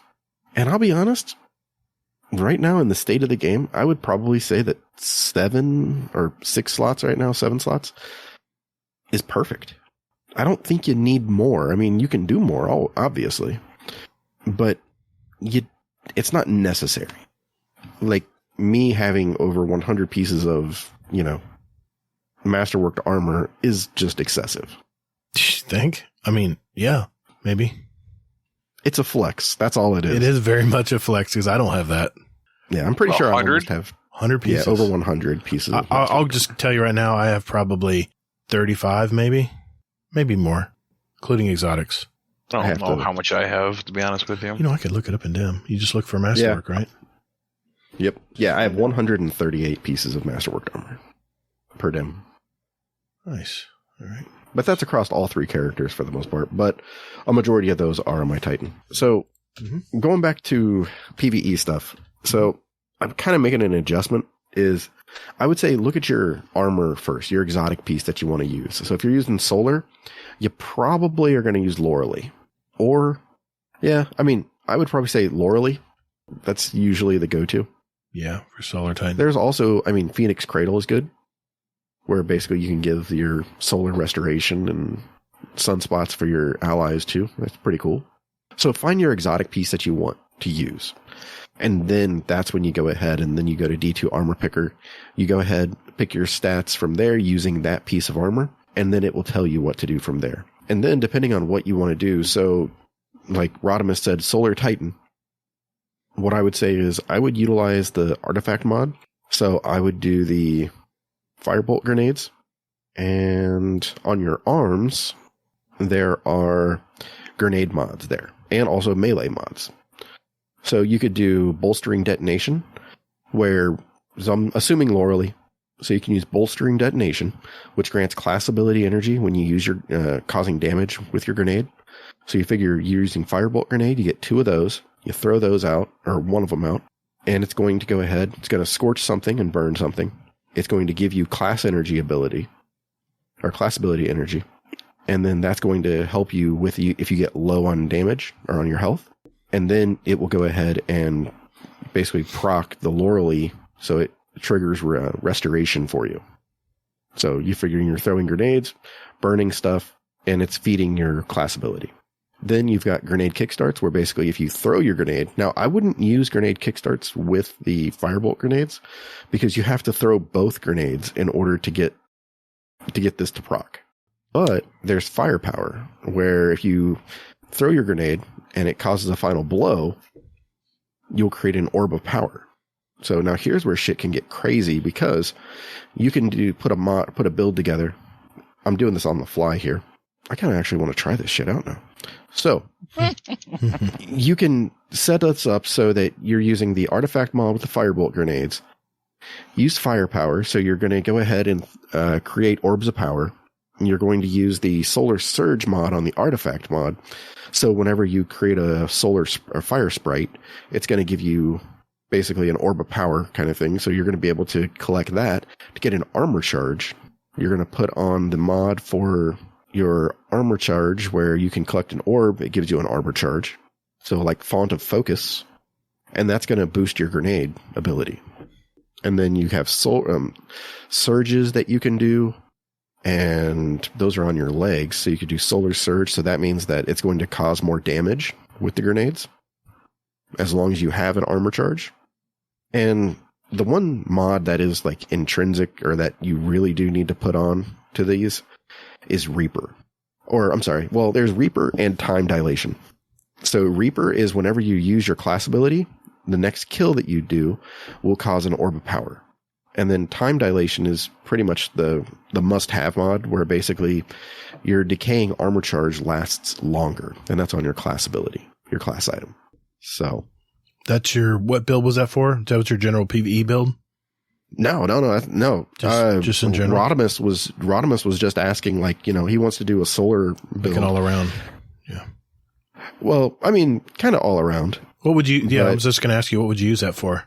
What activities? Oh, that's PvE all the way. I mean, you could use it in PvP too. Mm-hmm. I mean, you're figuring you're throwing the 2 firebolt grenades out like everybody is doing in PvP. Mm-hmm. And then as it hurts somebody, if you kill them, I mean, it's going to depend too. Like if you go ahead and pop your rift, or not your rift, but your barrier, throw your grenades, and then you shoot them, it's going to go ahead and drop an armor sprite as well as an orb of power if you kill them with your gun. And that's going to be 2 armor charge for you right there. Mm. I feel like I said a whole lot of jargon. I know, man, but it's a lot. I mean, it's a lot. I mean, just think about it. Like, there's so many mods out there, and there's so many different builds you can do. And like, there's a lot of new people that are coming back that even like in our community said, "Well, I haven't played since so and so, or so and so season, right?" But they're getting into like, all things have changed. It's not what they used to be. But there's just so much out there. Like, hell, even the prime example, like when I said I didn't know about the artifact, that's just an oversight on my part, but someone may not notice that. Yeah. Yeah, it just, keeps ticking up. That's all they know. I think Bungie has made build crafting so much more simple now. It's hurt us because we have some of the mods like Powerful Friends that we can't use anymore. That was crucial. It gave me plus 20 to mobility. And it's still in the game. Not, it doesn't work the same way. I know. But yeah, the plus 20 to mobility was really big. But I mean, it's so intuitive now that you can jump in. There's a UI where you can actually scroll to the right of your screen, your character screen, and actually look at your mods up in detail instead of having to go through each armor piece and add the stuff. You can actually get an overview of your whole build now just by hitting that directional arrow to the right on your character screen in game. Which is kind of nice. Used to be that way either. No, that's new. No, it's brand new. Yeah, you'd always have to go from armor piece to armor piece, gun to gun, and add your mods that way. But now you can just boom, boom, boom, get it done, or you can just get an overview of what you're doing. I think it's much simpler now. Instead of seeking wells and war mine cells and all that, it's all about orbs of power now. It's all centered around getting that orb of power, or like you said, which orbs of power lead to those armor charges, right? Orbs of power and your fire sprite or your per class, whatever. Exactly. So, and they decay. So, but they decay individually. Right. That's the cool thing. Yeah. I mean, I think, ever since they've upgraded all of the subclasses, including the new subclass to the new 3.0 version where it's all aspect and fragment systems now, it's just so intuitive now. I mean, first you pick your aspects It tells you what benefits you get from it. You pick your super, then you pick your fragments down below, and it describes in detail what each does, whether it gives you something in the stat track, like it gives you plus 10 mobility or plus 10 intellect and plus 10 resilience. So you can build off of that as well if you're trying to build up your stats, whether it's for Crucible or PvE. But I think to me, it seems much easier to use, and it's not so convoluted. I mean, wondering first if you have all the mods to even make the build that the YouTuber's talking about. But now you can just go in there and just start reading and start saying, okay, yeah, that would benefit me. Let me put that there, So at least for me, I think it's much more simpler process now than it was before Lightfall, especially with the UI build and stuff now. And the fact that, you have loadout slots available now in your character screen. I'm just going to be honest here. I know it's Bungie's first initial offering of that. I'm still going to use Dim. It's just so much more intuitive and so much Dim easier. Actually shows you. They do. I deleted all your of them. loadouts. I deleted all of them because I have my own builds. I have my own builds. I can label it better. It's just the preloaded slots just didn't work for me, but they may work for you. But I like, having everything laid out. I have them named for what I use them for, all that stuff. So, and you can't do that with the preloaded slots. Not right now. Not right now. I mean, they will eventually. Brought stuff new, just like anything else in the world. They got to get the feedback from.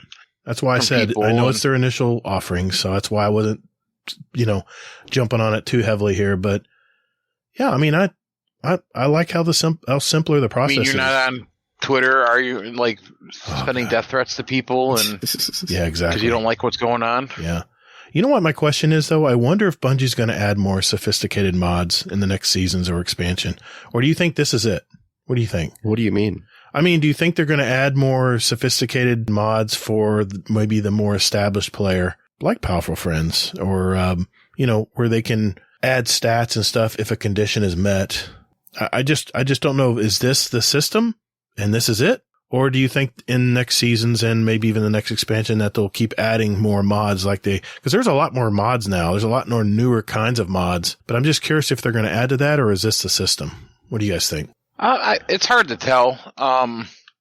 They might be limited to the UI based on their engine. So who knows?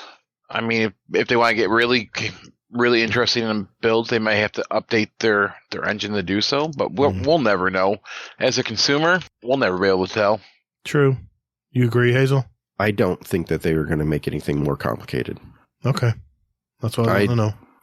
Yeah, I just don't think so. And the only reason why I say that is because I think that it's more so like if you're looking at these mods, they're very basic, like you said. Yeah. They're very intuitive. They want someone just to come in and pick up and do this. Go. Yeah. They don't want you to have to break out your calculator and go like, okay, so this does this and it gives me a plus 20 and things along those lines. They don't want that anymore, I don't think. I think if you're going to get stuff like that, it's going to be from your fragments. Right. That's true too. Yeah. It's very conditional stuff. And I think they're going to be very careful too, because if you look at it, Revision 0 broke the game, right? Yeah. So they got to be very careful what they try and expand what they're going to do. So this is it. You think this is it? I think so. If they do anything like that, it would be in the artifact mod for sure. Okay, that makes sense too.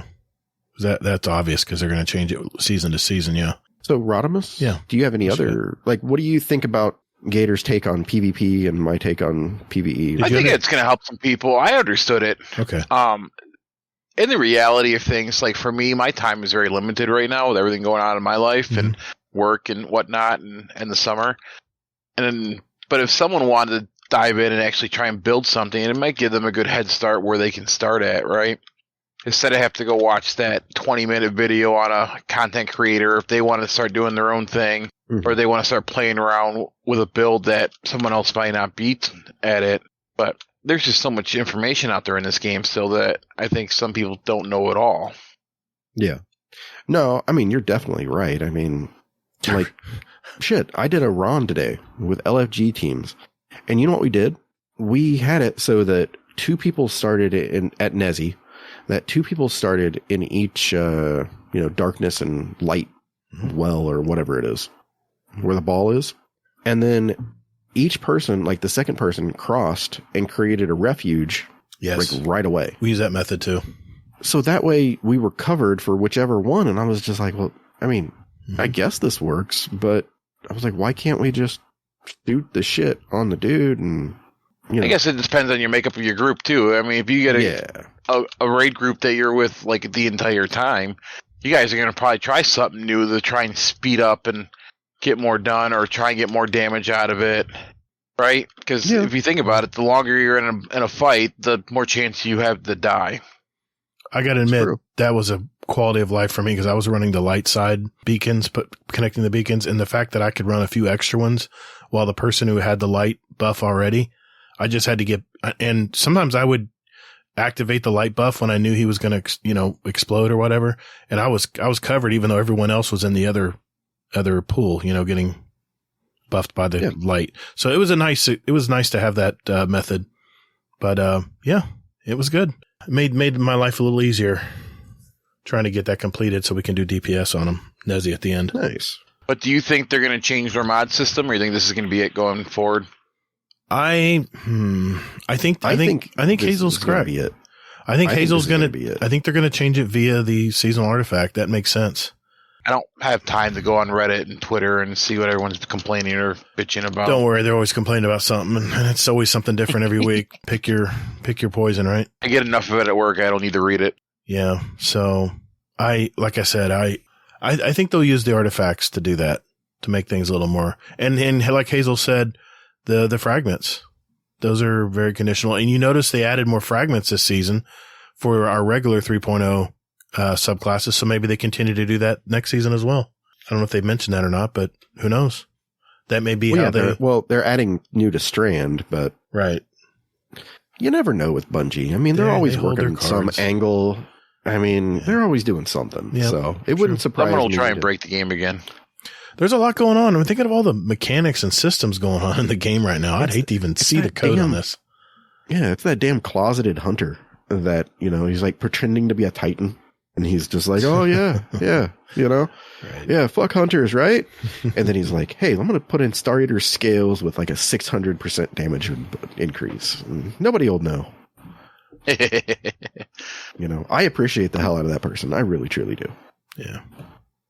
So how would you, what would the TLDR be, Hazel, on this segment?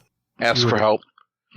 Well, yeah, obviously. I mean, a lot of YouTubers use dim links. Look at that, because that definitely saves you a lot of time. But not only click the dim link and save that loadout, but understand why the content creator was telling you to use that.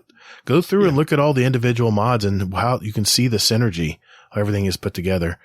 But it's definitely much easier than it used to be. The way I would TLDR it is like figure out what you want to do in the game, right? Mm-hmm. Do you want it? What subclass do you want to play with or try? Do you want to do PvP or PvE? Mm-hmm. Are you going to be a solo player, or are you going to try and do end game content, stuff like that? Then based off of that, do your build. Yeah, I know mine was a little complicated, but start from the top down and just slowly build it. You can do it. Yeah. I mean, be true to you. You know how you play. Just that. If you don't use a lot of myself, I'll never play a hunter. I mean, if you don't use a lot of grenades, then don't worry about grenade mods. If you were more care about weapon targeting and weapon reload speeds and handling of your weapons and stuff, you want to build it all based on your weapon, then you have that option. So it's out there. Yeah. Anything? I think, is that your TLDR? Yeah, I think so. That's pretty easy to figure out. Yep. Okay.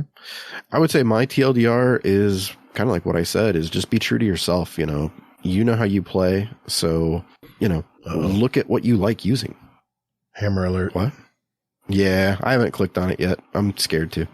But yeah, it's just that, you know how you play. If you throw a lot of grenades, if you like them, if you like being like powerful, grenades it is. That's a good way to put it. I mean, we all have our different ways of approaching it. And I guess another thing I might mention is just jump in there and just experiment with it. There's no right or wrong answer. Just go in there and say, hey, you know what? I'm going to run into this strike. Let's try putting these these grenade mods and see how much improvement we get, how much quicker we get our grenades, or how quickly we create orbs of light. Man, you can create a ton of orbs of light right now with a lot of these builds. So just jump in there and try it out, test stuff, go into a patrol even, shoot some regular enemies and feel how it affects you. And it's just like everything, it's a learning curve, but until you try it and slot it and try it out and see if it benefits the way you play the game, just keep jumping out there and trying different things. Because, or even reach out to the community too. There's a ton of people out there. Absolutely. And just because a YouTuber says to use it doesn't mean that's what you can use or what you should use. Yeah. I mean, like today, Datto released a video about, what was it?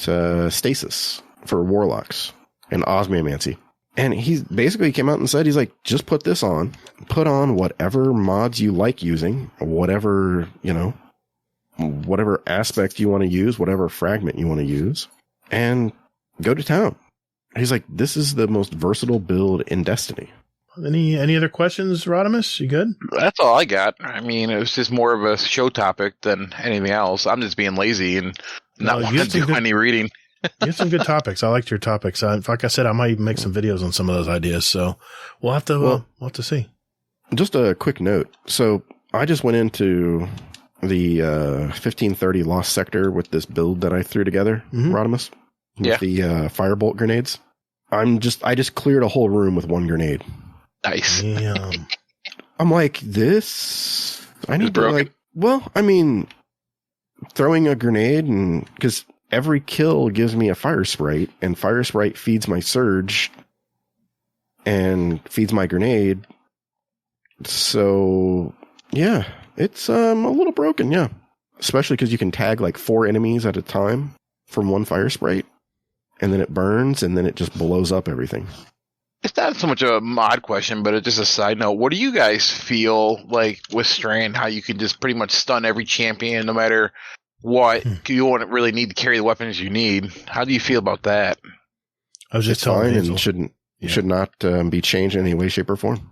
I was just telling Hazel last night, Soccer and GoHawks were using Strand, and they kept throwing up the Titan barricades, and just the champions were just suspended in air, couldn't do anything.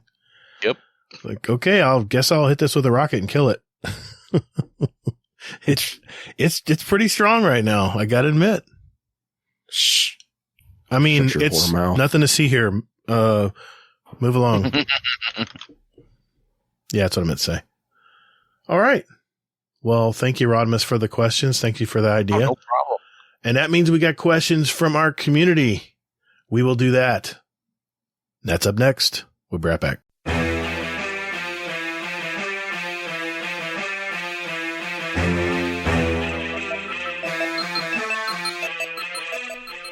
Hey, Guardians, would you like to send a question for the show to us? There's 4 ways to do it. Join our Discord server. There's a link in our show notes. We have all kinds of Guardians here, from new lights to the dedicated hardcore gamers, and you can just lurk and hang out or jump right in and talk with us. It's up to you. There's also a channel labeled Podcast Questions where you can type in your question for the show. You can email us at guardiandowncast@gmail.com, or we also occasionally tweet about our upcoming show and guest, and you can respond there with your question at Guardian_D_cast is our Twitter handle. Finally, you can send us a voicemail with your questions at speakpipe.com/GuardianDowncast, and we'll play it live on the show. Thank you for all you do for our show. And Toddles. And later, Guardian. Hey, man. It's in the contract. That's my line. We'll see about that. Laz? Oh, no, not Laz again. Our podcast attorney, really? You're going there? Damn right, man. I pay him just as much as you do. That does sound weird, though. We're both paying him. Yeah, what the hell? He's double dipping, man.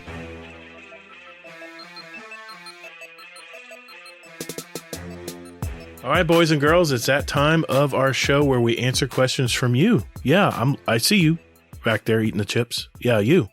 We answer your questions is what I'm trying to say.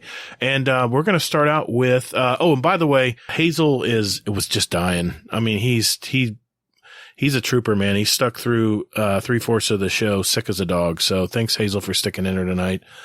But Mr. Rodimus Prime is going to take over the question asking from Discord tonight. Thank you, Rodimus, for jumping in last minute. You're for welcome. us. Someone's going to show you guys how it's done. Oh, well, we're going to find out, I guess. How many seconds do I have to answer? Never mind. It's -10. Okay.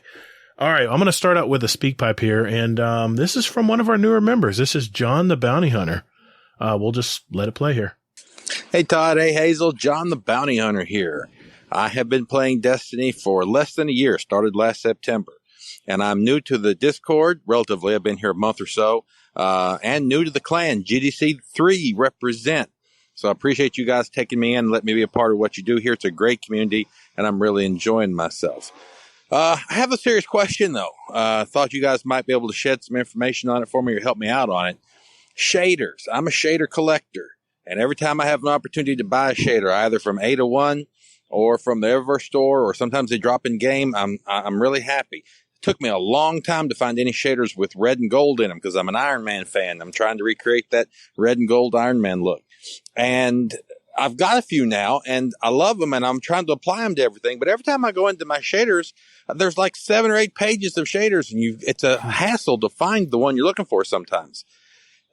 Doesn't Bungie need to create some type of filtration system on this thing where we can look for red shaders, we can look for blue shaders, or shaders that have red or blue in them somewhere, or maybe a way to tag your favorites so that you can pull them really quickly? There needs to be something done to that degree, does it? Because as of right now, the shader hassle is almost as bad as the artifact reset hassle, which don't get me started on that. So how about it? Is there a way to keep the shaders that you like on hand and on tap easier? Appreciate it. You guys have a good day. Thank you, John the Bounty Hunter. I'll see you tomorrow. Rating.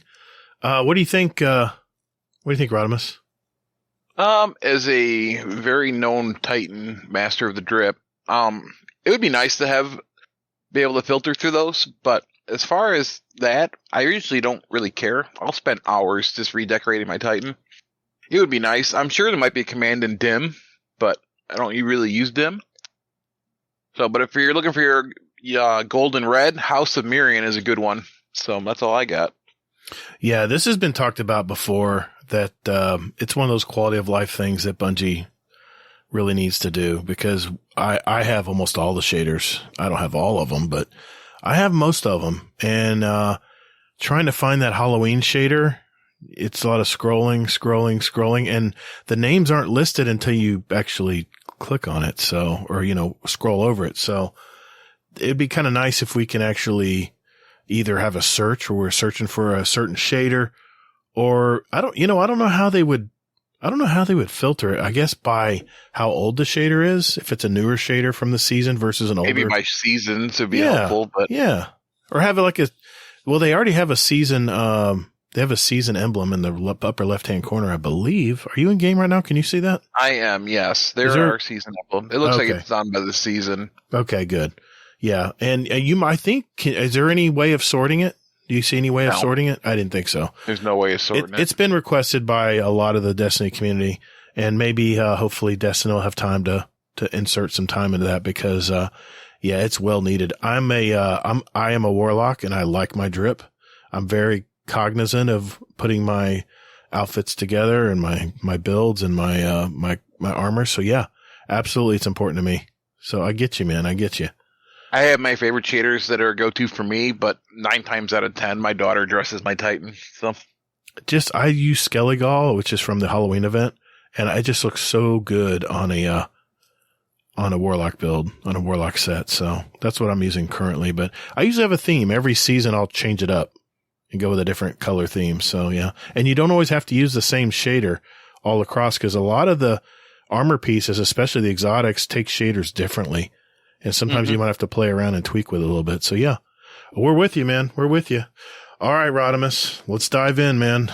There's been a lot of good questions in there, man. I'm so glad we're able to jump in and get some of these tonight. I'm going to try and do some ones that you guys have failed to do, but Ralphie asked, now that Lightfall is only 2 weeks away, we're all a little nostalgic. What is your worst and best Destiny WoW moment from a previous expansion? Oh, man. So many years of playing Destiny. It seems like they've all melded together for me. One of my favorite moments was the original King's Fall. I had Radiance. super on my warlock. Everyone had died and they were all just, down in the dumps.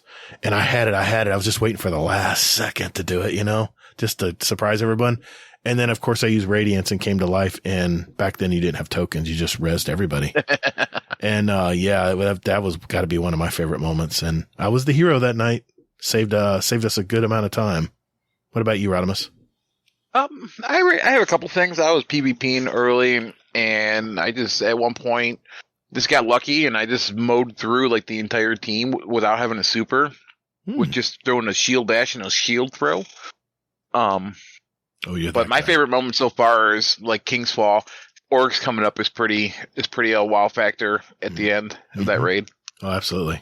He's even so big. With Ron, the Rude Nightmares is very visually stunning too. Mm-hmm. It's a beautiful raid. I love it. Yeah. But the boss isn't as big as Orcs, Orcs is just towering. Yeah. It's just that boss just scares me, man. Even when I already know what he looks like, running a second time, it's still scary. All right. Let's keep going.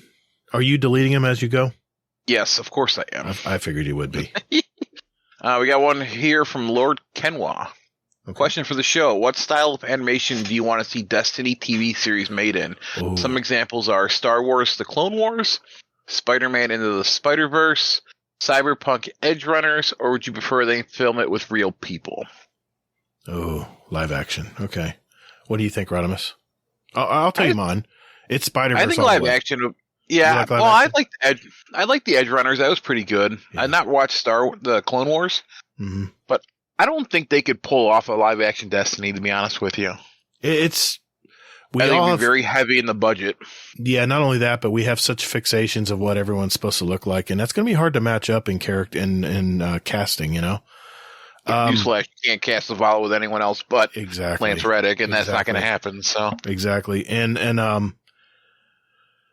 with because Spider-Man Into the Spider-Verse was one of my favorite animated movies. I actually saw it at the theater and I was blown away. And my wife hates animation and she loved it. And I knew that was a special movie. So that's what I would like to see. That animation is crazy, but it's so good. Okay. Question asked, question answered. Yep. I got another one from Jersey BW. Question for the show. What's your favorite emote and why? Oh, good question. There's so many out there. I just got a new one. I use it all the time. People are probably annoyed with me. I use it so much. And I'll look it up real quick here. I got Dim open. It's the one with the arcade, the big arcade machines back when you went to the arcades and deposited quarters into these big box machines. And it's where, I don't know if you remember, people were behind you and wanted to play the game, but you were hogging it, and they would kind of slither in front of you and put the quarter on there, and it would mess your game up, and you would get all pissed off and kick the machine. That's my favorite emote. And gosh, here it is. I got it. It is called. I actually bought this from the store because it was that good. But yeah, it is called. Those are finishers, dummy. Where the hell's the emotes? Oh no, they don't put the emotes. Wait a minute. There. Okay. I'm sorry. There it is. It's called Arcade Games. Yeah. Multiplayer emote. Someone has to, tap in and, commit to it on the back where they're the person sneaking in the quarter. It's just brings back so many great memories. What do you got? Yeah. What's your favorite, man?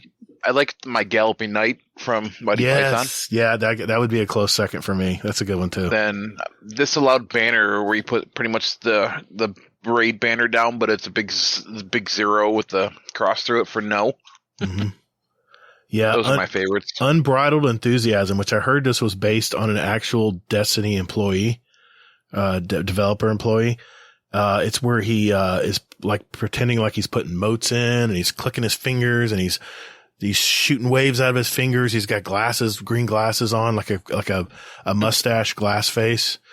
I just put out an emote video. If you haven't checked it out, it's all about emotes. So check that out on my YouTube channel. Check that out. Yeah. All right. That was 3, right? So that means it's my turn. Yep. This is from Darth Noodle, one of our newer members as well. Let's see what he has to say. Love the name. Hey guys, Darth Noodle here. So my fiance just texted me and she's going to be out late tonight with work. So I decided to cheer her up. I was going to get her, you know, a bath bomb, a foot mask, and I was going to cook her dinner when she gets home. So my question for the show is, what's your guys' go-to to cheer up your significant other when they've had a long day or just a bad day? Thanks. Love the show. Bye. Rodimus? I hate to be the bearer of bad news, but I'm getting a divorce, so there's nothing I can do to fix that. So. I know. I don't have a good answer. No, it's fine. Did you used to use something? Yeah. Any bag of tricks? You cook dinner and you do like a load of laundry. Most people hate laundry, and I'm a big fan of not doing laundry, but it's the small things that people enjoy doing. If you come home from a long day at work and you don't have to cook dinner, if you don't have to take care of the kids are already taken care of, and all that. It really just depends on your relationship dynamic and what's like how your household is run, right? Absolutely. So who runs the household and what they're doing. Mm-hmm. And if they're like an advocate of taking the trash out every day, maybe you just take the trash out for them, stuff like that. Yeah. You young married bucks, get closer. You really want to score some points with your wife or your girlfriend? Doing chores around the house will score you more points than cooking dinner, buying flowers combined. If you want to get, how shall I say this? If you want to have a good weekend, let's just leave it at that. Yeah. Doing stuff without being asked is fan-frickin-tastic. Whether it's doing a load of laundry, like Rodimus said, or cleaning the kitchen. She comes home to a nice, clean kitchen waiting for her. She's like, oh my gosh, who cleaned the kitchen? Oh, of course I did. Oh, that's a point. So yeah, big points to be earned there. So, you young bucks out there, take note. It's not always the big things. It's the little things. All right, Rodimus. Okay. So we got one here from Reasons. Hi, and great work on the pod. First time messaging in, so I hope I can make the cut. What has been your best exotic drop, but in the worst way? I'll start back in D1 when everyone was trying to get Galley. I had the worst game in Crucible, 4-20 KD. Finished rock bottom and boom, one Galley for my feeble effort. The good old days of Crucible. The FT I was with, fire team I was with was not impressed. Peace and love, Guardians. Yeah, I remember those games when the everyone got just blue armor or just regular crappy armor, and then someone would get that Gallahorn. I'm trying to remember how I got mine. But we're just. I was part of the Destiny 1 week 1 when Gallahorn was for sale, and I was one of those that said, "No, man, strange coins are way too hard to get. I'm not wasting it on a stupid rocket launcher." And I bought a Suros Regime instead, which it's a good rifle. You know, it's a good rifle. It's pretty, but it's no Gallahorn. So as far as drops, damn, can you think of one right now, Hazel? Sorry, Hazel. I'm not Hazel. Rodimus. Sorry. You fit right in here. I'm fitting right in. Here we go. No, not so much because coming late into the game, I didn't really have a lot of the exotics, so it was just a matter of them dropping for me over time. Yeah. I will be honest with you, I was getting a little annoyed with not getting the exotic from Kingsfall after so many runs, but finally it dropped for me. Right. So I guess it just truly depends on what you're looking for. But a lot of them now you can just buy out of the wall, or you can get them in a quest. Yep. So. Yeah, I still don't have Touch of Malice, and I played Kingsfall a lot. I tell you the getting an exotic and for the worst way is when I see an exotic Engram drop and I roll over it and it's something I already have. It's nothing new. And granted, I've played a lot of hours in this game. I got most of the exotics already, but it would just be nice for one time to roll over something and go, oh my gosh, I don't have that. But every time I pick something up, it's like, oh, great. Another arm piece that I already have 3 copies of right now with different rolls. Yeah. All right. Okay, another one from Hades. Question for the show. Why does Bungie hate the Hanger Peeps? Everyone there is dying. My boy Cade, R.I.P.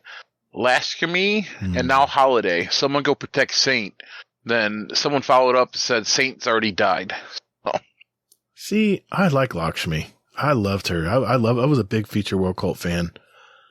Yeah, now Amanda's gone. Don't know. I mean, there's no rhyme or reason why Bungie does what they do other than what they planned years ago, right?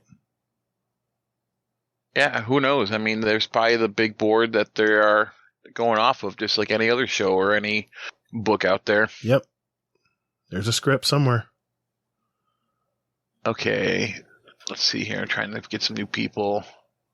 Good man. Exral Barge 0513. I probably butchered his name or her name. I apologize. Why doesn't the Iron Banner have adept weapons? No clue. Ask Bungie. Yeah, I mean, it would be nice. I mean, you get adept weapons in Trials, right? And it's not really. It just depends if you think Iron Banner's endgame or not. And for me, I think it's. Think of this too. Most Crucible is free to play. They're not going to be given free to play people adept weapons. You're only going to get them on paid content. That's just the way it is. Hey, go complain to Bungie about it. That's all I can say about that. One more from Average D2 Player. Question for the show. Are you ready for Lightfall? No, I am not. Yeah, I can't wait, man. I think that would be 3 questions. All right, let's see. Got one here from this was just some feedback from Hades. I want to make sure we played it tonight. Here we go. Yo, what up? Hades here. So this was gonna be put in show feedback and stuff. And shit, because probably not gonna be like 3 seconds into Gatr stream. Love you. But it everyone needs to know, like, what the hell? I think it was the MC, like, come on, dude, bro. What's the best PvE bow? He's spouting off some shite about legendary bows and stuff, like, fucking Trinity motherfucking ghoul. Come on. Don't give me all the bullshit of, like, oh, it's brilliant for, like, low level, but it sucks up high level. Like, motherfucker, take that motherfucking bow into a goddamn Nightfall. I went in and, like, casual 30 orbs generated. Take that with staff of pole dancey death murderousness, and you just, like, yes, kill everything. I feel passionately about this subject.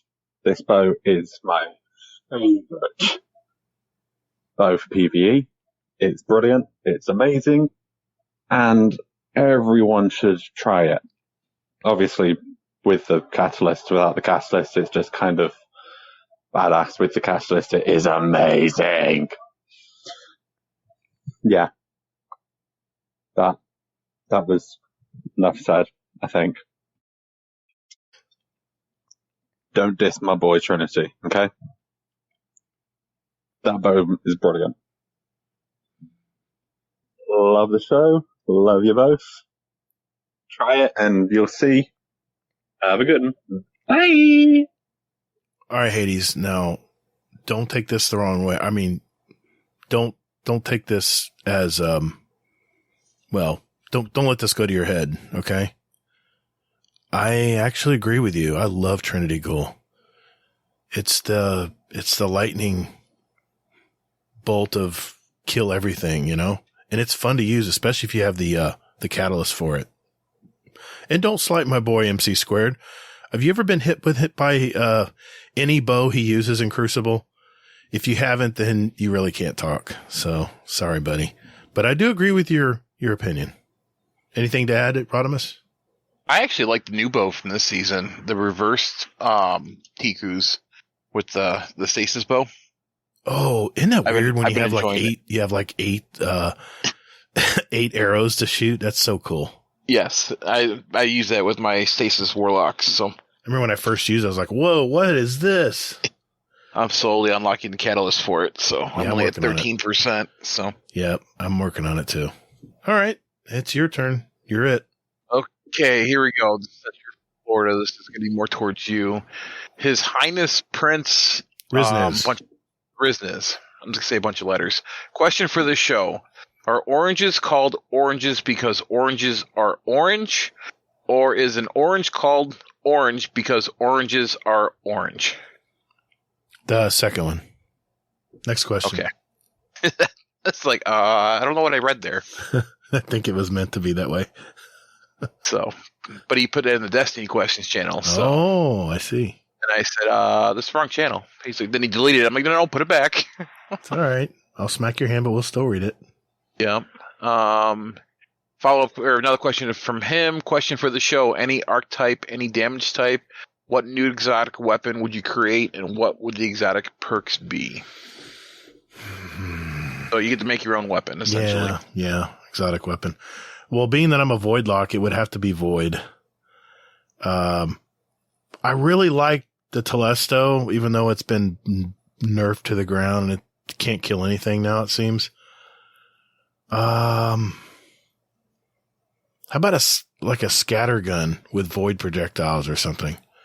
I don't know. I'm just shooting from the hip here, but it would have to tie in with my void subclass somehow. Like, I don't know. I mean, what's that one, pulse rifle that leeches? I like that because it sucks away buffs and stores it up into the gun, and you can shoot it on other things. That is such a cool idea.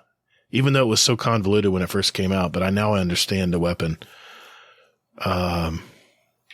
Yeah. Like a scatter gun that shoots void slime, maybe. I like that. Yeah. There you go. You stick the slime to them and it just eats them or something. I don't know. I'm not very creative in that department, so I'm not really either. That's why I play Bungie's game. I would take Thunderlord and I would reverse it. Instead of lightning, I would make it a stasis machine gun. Oh, yeah. Crystals? And instead of it, just freeze everything in place. That's cool. I like that. That's what I do, because I've been using Thunderlord a lot lately. So that's better than mine. Okay. From Crash Panda, a.k.a. the Sheriff, part of Shake and Bake Company. Question for the show. With Guardian Games on the way, would you change anything about seasonal events, or one event in particular would you change? See, the thing I love about seasonal events is that it's a good time, especially for new players, to farm weapons and rolls. Like, was it Guardian Games that had the Lost Sector you went into? Or was that's the Halloween event I'm thinking of? You went That's into the Halloween event. Yeah, it's like a haunted Lost Games, Sector. Yeah. You kind of went into an open area. Oh, that's right. You went to the sky world. Yeah. Speaking of that, my tankard should be coming soon. I just got mine. I need to send a picture. I just got it delivered a couple days ago. I've got it sitting here right behind me. It's beautiful. They did really good work on it. It's heavy too. It's good quality. Looking forward to it. Yeah. I busted my butt for that tankard. My wife's like, a tankard? What the hell is this? I said, hey, you don't know what I did to get that tankard, so tush. She goes, okay. I don't think it was too bad to get it. Well, you had to get this one Triumph complete, and it wasn't 2 platinums. It wasn't easy, man. It took a lot of grind to get that. I remember I was grinding for it. Yeah. Well, on the Guardian, I like them. On the Guardian games, that world is getting old, but I don't know if Bungie's, that's all free to play stuff. I don't know if they're going to invest money or more resources into making something new, or they're probably just going to ride it out. So I'll just say fine. I mean, it's kind of like a horde mode anyway when you played it. And they did make a lot of changes to it, quality of life changes on it already, where you could see all the chests. You didn't have to get near the chest. They just lit them all up, which was such a great quality of life. I remember by the time I would see the last chest, it would disappear because we run out of time. Gosh, why do they have to do that, you know? But no, yeah, I say leave it. Yeah, I would leave it too. They're nice. They kind of change them a little bit. I know everyone complains about it when they come around, but it's a good time for the veterans who are like, I really don't need to do that.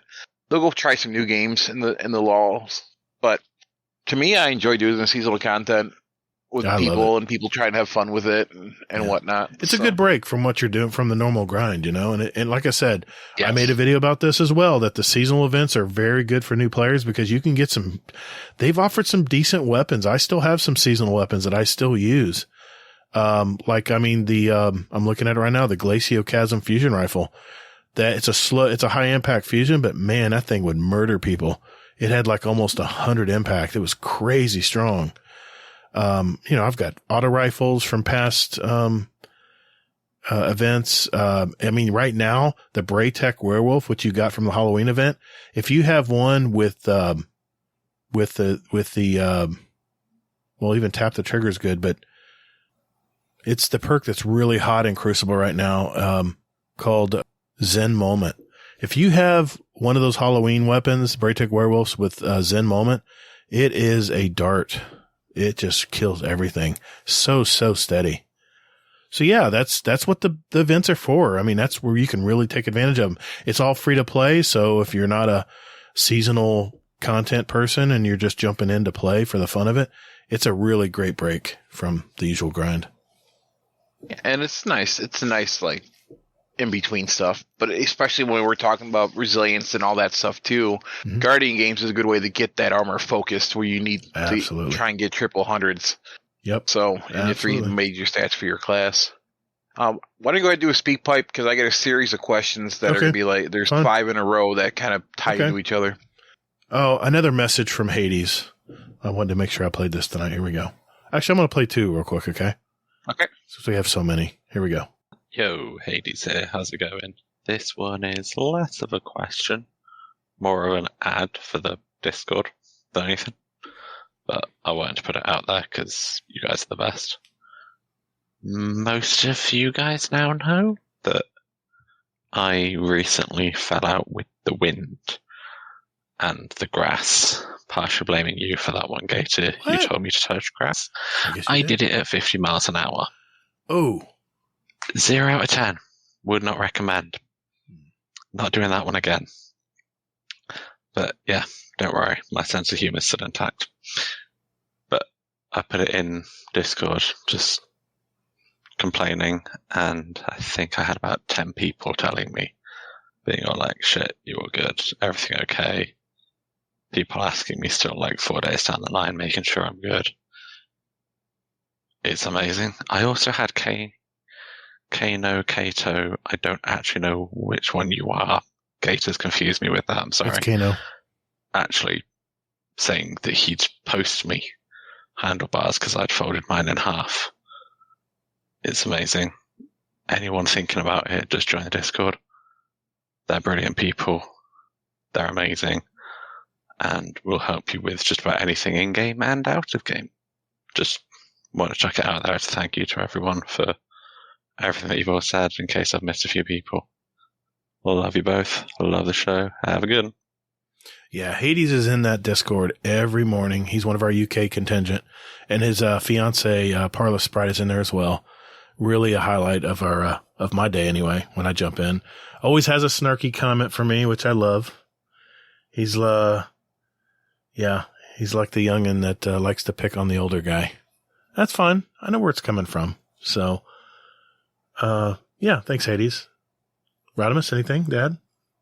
No, I'm glad he's safe. I don't ride, but I've seen some very tragic happenings when going above 40 miles an hour. Absolutely. I don't ride anymore. I used to, and I came really close on a lot of instances, and your life will flash right before you, man. So I'm glad you got up and walked away from a 50 mile an hour drop, So good on you, man.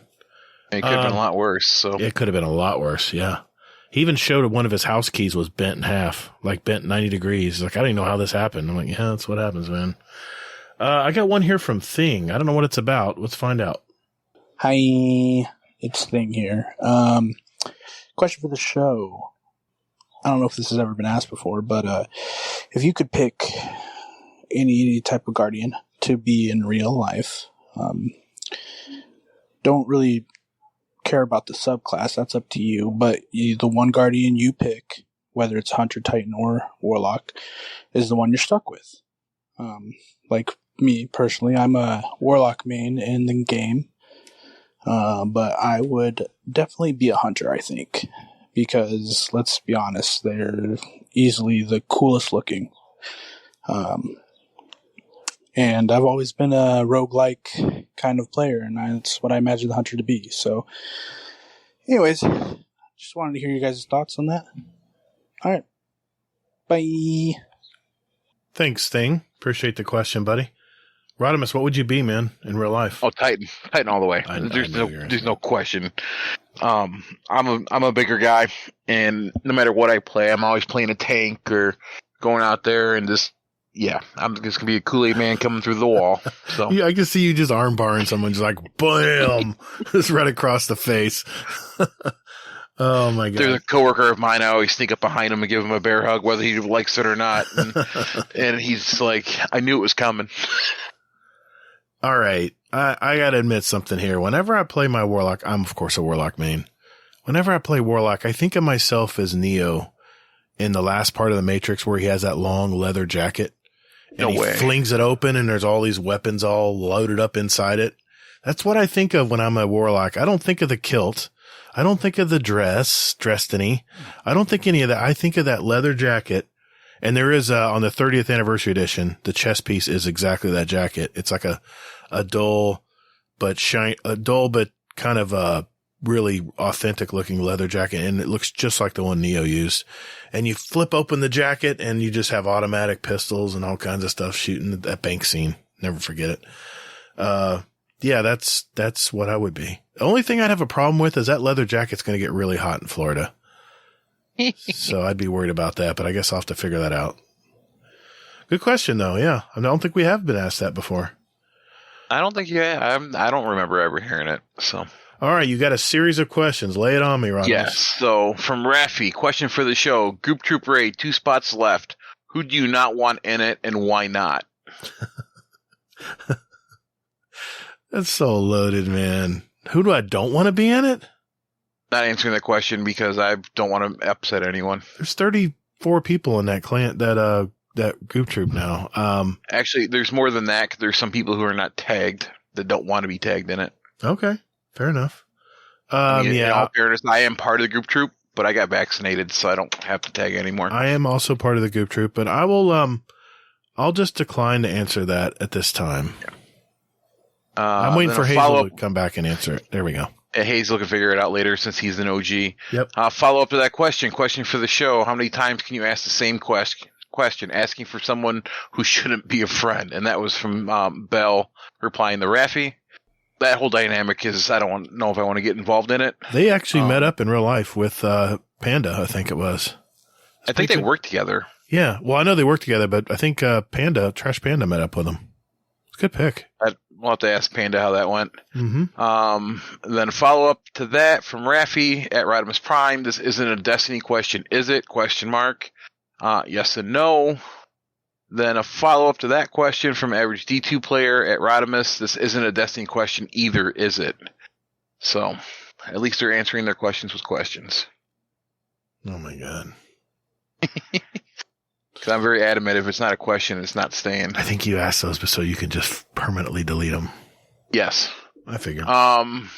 One more from External Barge 053. This might be more up your alley because I don't know anything about it. How can I record without linking to YouTube or Twitter on a PS4? I can answer this. It's real simple. Your PS4 has a built-in DVR. It's part of your overall, your overall storage, whatever hard drive you're using, whether it's an external drive or the internal one that came with the game, which you can upgrade, by the way, into a bigger drive. They actually have a drive you can put in there. But the console's first, it's older gen. I wouldn't invest the money. But yeah, all you have to do on your controller is, for me, it's the share button on your controller. And you click that and a little menu will pop up. You can either hit screen, or you can do a screenshot. You can record up to, I believe, upwards of 30 to an hour, maybe. Depends on your console, of whatever you played previous. Say you had a really great Crucible game. You're like, oh man, I wish I would have recorded that. Well, with PlayStation, you can. I think it's available on Xbox too. I don't know exactly because I don't play Xbox. But yeah, you can hit record the last 15 minutes. That's what most Crucible games are. You can do it that way. That's the left button, and you can go to the right where you can actually live record As soon as you press that record button, anything on screen, it will record. So very simple to do on a PS4. Just make sure you have the memory for it. Because depending on what resolution you pick in the settings, it can eat up memory really quick.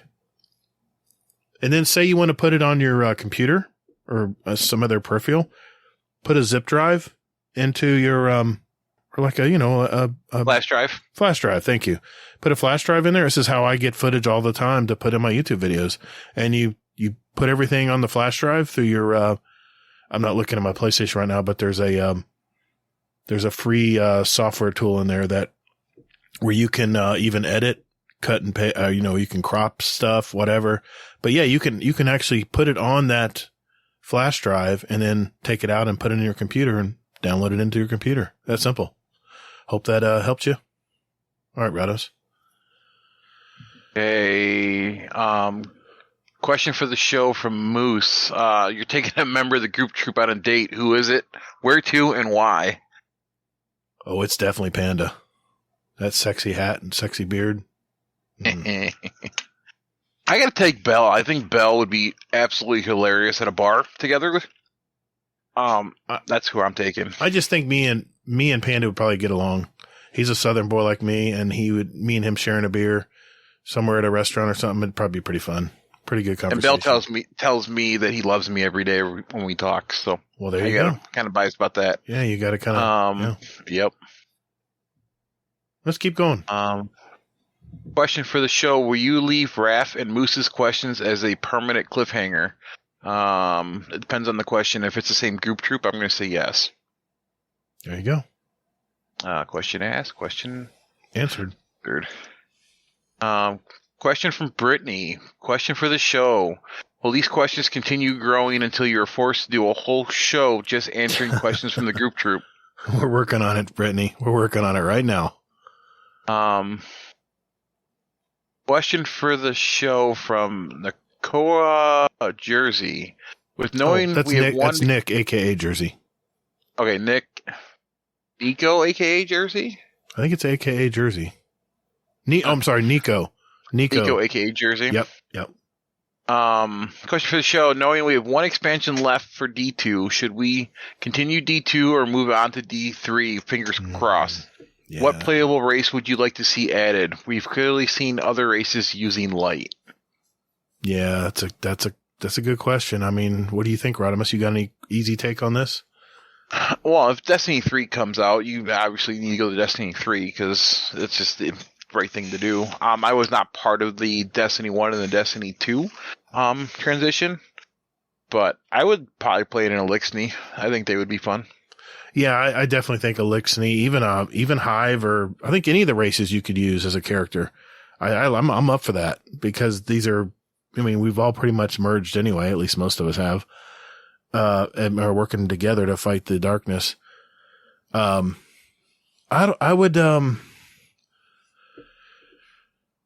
really think that whatever Destiny does, and I've already said this in last week's show, I think what Destiny is going to do, or what Bungie's going to do after Lightfall, after the final shape, is I think they're going to make two separate games. I really think they're going to make a PvP game for all our crazy PvP players out there who play all the other first-person shooters that are available out there in the world. And it's going to be more competitive. It's going to be maybe even a tournament-based game. It's more serious, and has a set amount of weapons, set amount of whatever perks or whatever. Just like a regular shooter does. It's a very limited game, but it's all competitive. And then I think they're going to come out with more of a PvE game, more about the story, more about exploring open worlds. And I think Bungie's going to double dip, man. I think they're going to get money from both games, and I think everyone's going to buy both. Most of us anyway. I am. If they did that, I would buy both. I don't know with all the balancing problems. I don't know if they want to go down that road again. I know the secret sauce is picking something up from PvE and seeing how it does to kill other Guardians, but I don't know. It's a dilemma. I don't know exactly how they're going to fix that itch that we all have. But I really think they're going to have two separate games in the Destiny universe. So we'll see. I'd be curious to see, because there's a lot you can do in Destiny as far as PvE and PvP. Yes. So I'm with Sony behind the wheel now. You know, I know they make their own decisions, quote unquote, but Sony still owns them. And Sony still is a company that wants to make money, and they're all about the live service now. But that's why they acquired Bungie for their excellent live service game. I think Sony's going to blow them up, man. But you know, they got the money. I think Bungie right now is working on that PvP game, and I don't know what they're working on for PvE, but I think it'll be separate. Yeah, I'd be curious what happens. I'm sure we'll start getting stuff once the new expansion comes out for the final time. We'll start to hear something once Final Shape rolls out, I'm sure. You want to play a couple speak pipes? Yeah, let's do that. Uncle Scumdeath has a ton of questions here, and I want to make sure that we get some of those tonight. This is Uncle Scumdeath. Here we go. Question for the show. Hello, Scumdeath here. Answer to the show. Okay, Hazel asked if my missus eats crusts and all that. Well, the answer is yes. And I'll tell you what, she's got a hairier chest and ass than I could ever dream of. Oh, my God. So, yeah, I was rummaging my fingers around her chest there and her ass hair. You can't beat it. Can't beat it. Wouldn't have it any other way. Like a Sasquatch in bed next to me, you know? Beautiful. All right, get on, boys. Nice one. Love the show. Take it easy. Bye. It's like roulette. Oh my goodness. It's like roulette. You just don't know what you're going to get. I do too. Absolutely love him. Lee's a great guy. Well, let's try one more. Let's see if we get a better one here. Let's see. Hello, Scundev here. I've been playing BioShock. I bought BioShock the trilogy ages ago. I've been playing BioShock 1 for a long time on the Switch. And I think I'm right at the end of it now. I think so. It looks like it. I've been playing it for so bloody long. So hopefully I might finish it tonight. If not, if I don't finish it tonight, I'll finish it tomorrow. So I'm quite anxious just to get it done so I can carry on with BioShock 2. So my question for the show is, when was the last time you wanted to when was the last game you wanted to finish so you could carry on with another game that you've got set up in your library? Does that make sense? Yeah. When was the last time you were just desperate to finish this game so you could carry on? Obviously, Gatr doesn't have to answer this question because he only plays one game and we know what that is. Come on. Battlefield. So, anyway. Yeah, when was the last time you wanted to get this? It's like reading a book, isn't it? I love reading books. I read books all day, all the time. It's like, I'm reading a book about the Hells Angels at the minute, and I've just about finished it. I'll finish it like on Monday at dinner time at work. And my next book is about Ronnie and Reggie Cray, you know, the old criminals from the 60s in London. But yeah, I'm looking forward to reading that. So, but it's the same with gaming, isn't it? When was the last time you wanted to finish this game so you could crack on with the next one? Or do you not bother? It's like, oh, I'll play half of this game and I'll play a bit of that. I'll play a bit of that. I like to get things done and then move on. I don't know. Multi-tiered question. So yeah, when was the last time you was hurt? I don't know what I'm saying now. Anyway, take out of that what you want. I love you. Bye. Fuck you. That was late. Oh my God. I love Scumdeath. Yeah, he's great. What do you think, Rodimus? I'm kind of in the same boat as you. To be honest with you, my time is very limited, and there's so much to do in Destiny that I still want to get accomplished. So it's pretty much just Destiny. But I did buy Assassin's Creed Valhalla, so I will eventually probably knee deep to that real soon. But there's so much more I need to do. At least when I get my seasonal title, I will probably start playing that game. Yeah, I have a graveyard of half or even quarter played games that never got finished. Gosh, I even hate to say this, but Yeah, I'll just say there's a lot of games that I've started and never finished. And I am very much the type that, like you said, what time I have invested, I want to invest in one game. That's why I just play Destiny. So yeah. Okay. I get your turn. I'm watching the clock here. We're getting up there. Well, let me know. Hellraiser, Hades. Question for the show. Just played Iron Banner with Scumdeath. How fucking awesome is this guy? Best hype man I've played with zero saltiness to go with. Oh yeah. I gamed with him in the Vault of Glass that one time, and yeah, he was a lot of fun. Always had great attitude anytime I played with him. So yep. I've not got a chance to play with him yet. Every time I try to, I'm always just because it's time the way difference. I work and time difference. It's always tough. The one time I was going to be able to do it, something came up. Usually the weekends is when I have a chance to play with our UK members or European members, even for that matter. So I try to. Everyone has their own life and plans going on, so it's sometimes tough. Another question here from Danger. Are there any titles you wish to get completed before Lightfall drops? Conqueror? Oh, you wanted to Conquer before Lightfall? Yeah. What was I working on? Yeah, it was Glorious. That was the one that was my goal for the season before Lightfall was getting Glorious done. Yeah, mine was just the seasonal one. That's all I really cared about. I used to get those all the time, but now I don't. I just don't have the time to pursue every title like I used to. So I picked the ones that I think are important to me. And I'm a PvP guy, so it had to be Glorious. Question from Sheriff. Question for the show. What's your favorite weapon type and frame? Of course, it's going to be pulse rifle for me. I've always been even in Call of Duty. I loved playing with the M16. It's all been pulse rifles because they're accurate. You get rewarded for being accurate and not just spray and pray. And I would say right now, I'm really liking the adaptives. They're very forgiving. They're very accurate. They have medium range, so they can compete with the hand cannons. I have my Syncopation 53 with advanced head seeker. Thank you very much. And advanced moving target, ricochet rounds, and arrowhead break. And it's just crazy good. It's so good right now. What about you? I'm an auto rifle guy. So I know right now I'm not, but I haven't been using it this season because I've been using Thunderlord, so I can't really use it. Oh man, so it just got buffed.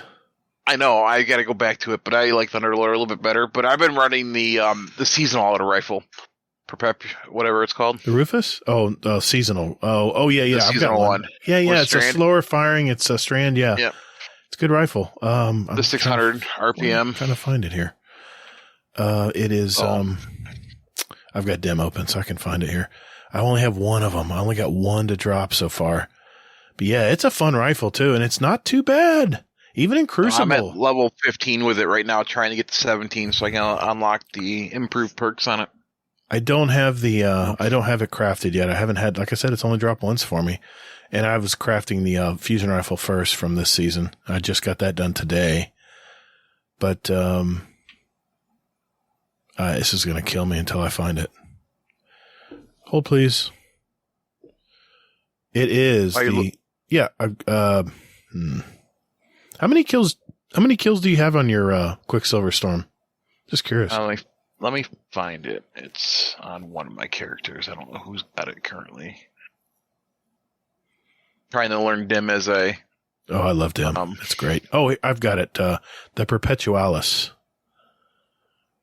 Yeah, that's what I'm using currently. It's a slower firing rifle. Well, it's a precision. It's or adaptive 600. So with my Quicksilver Storm, I got 14,775 kills. I've got 1,400 kills on it. Damn, that's a lot of kills. But I used that all when they first brought out. You killed me in scrims one time with it. Yeah, I love that. I used that weapon for the whole last season. Yeah. So, but Thunderlord with the Defiant Battlegrounds and the way they are, I just been mowing things with Thunderlord, trying to get those seals. Yeah, I hear you, man. And the Royal Executioner fusion rifle is the one I just crafted today. So probably the auto rifle will be next. One more question. I got a question from the sheriff. Should Sparrow Racing be added in D2? I always see old videos from D1, and I am jealous.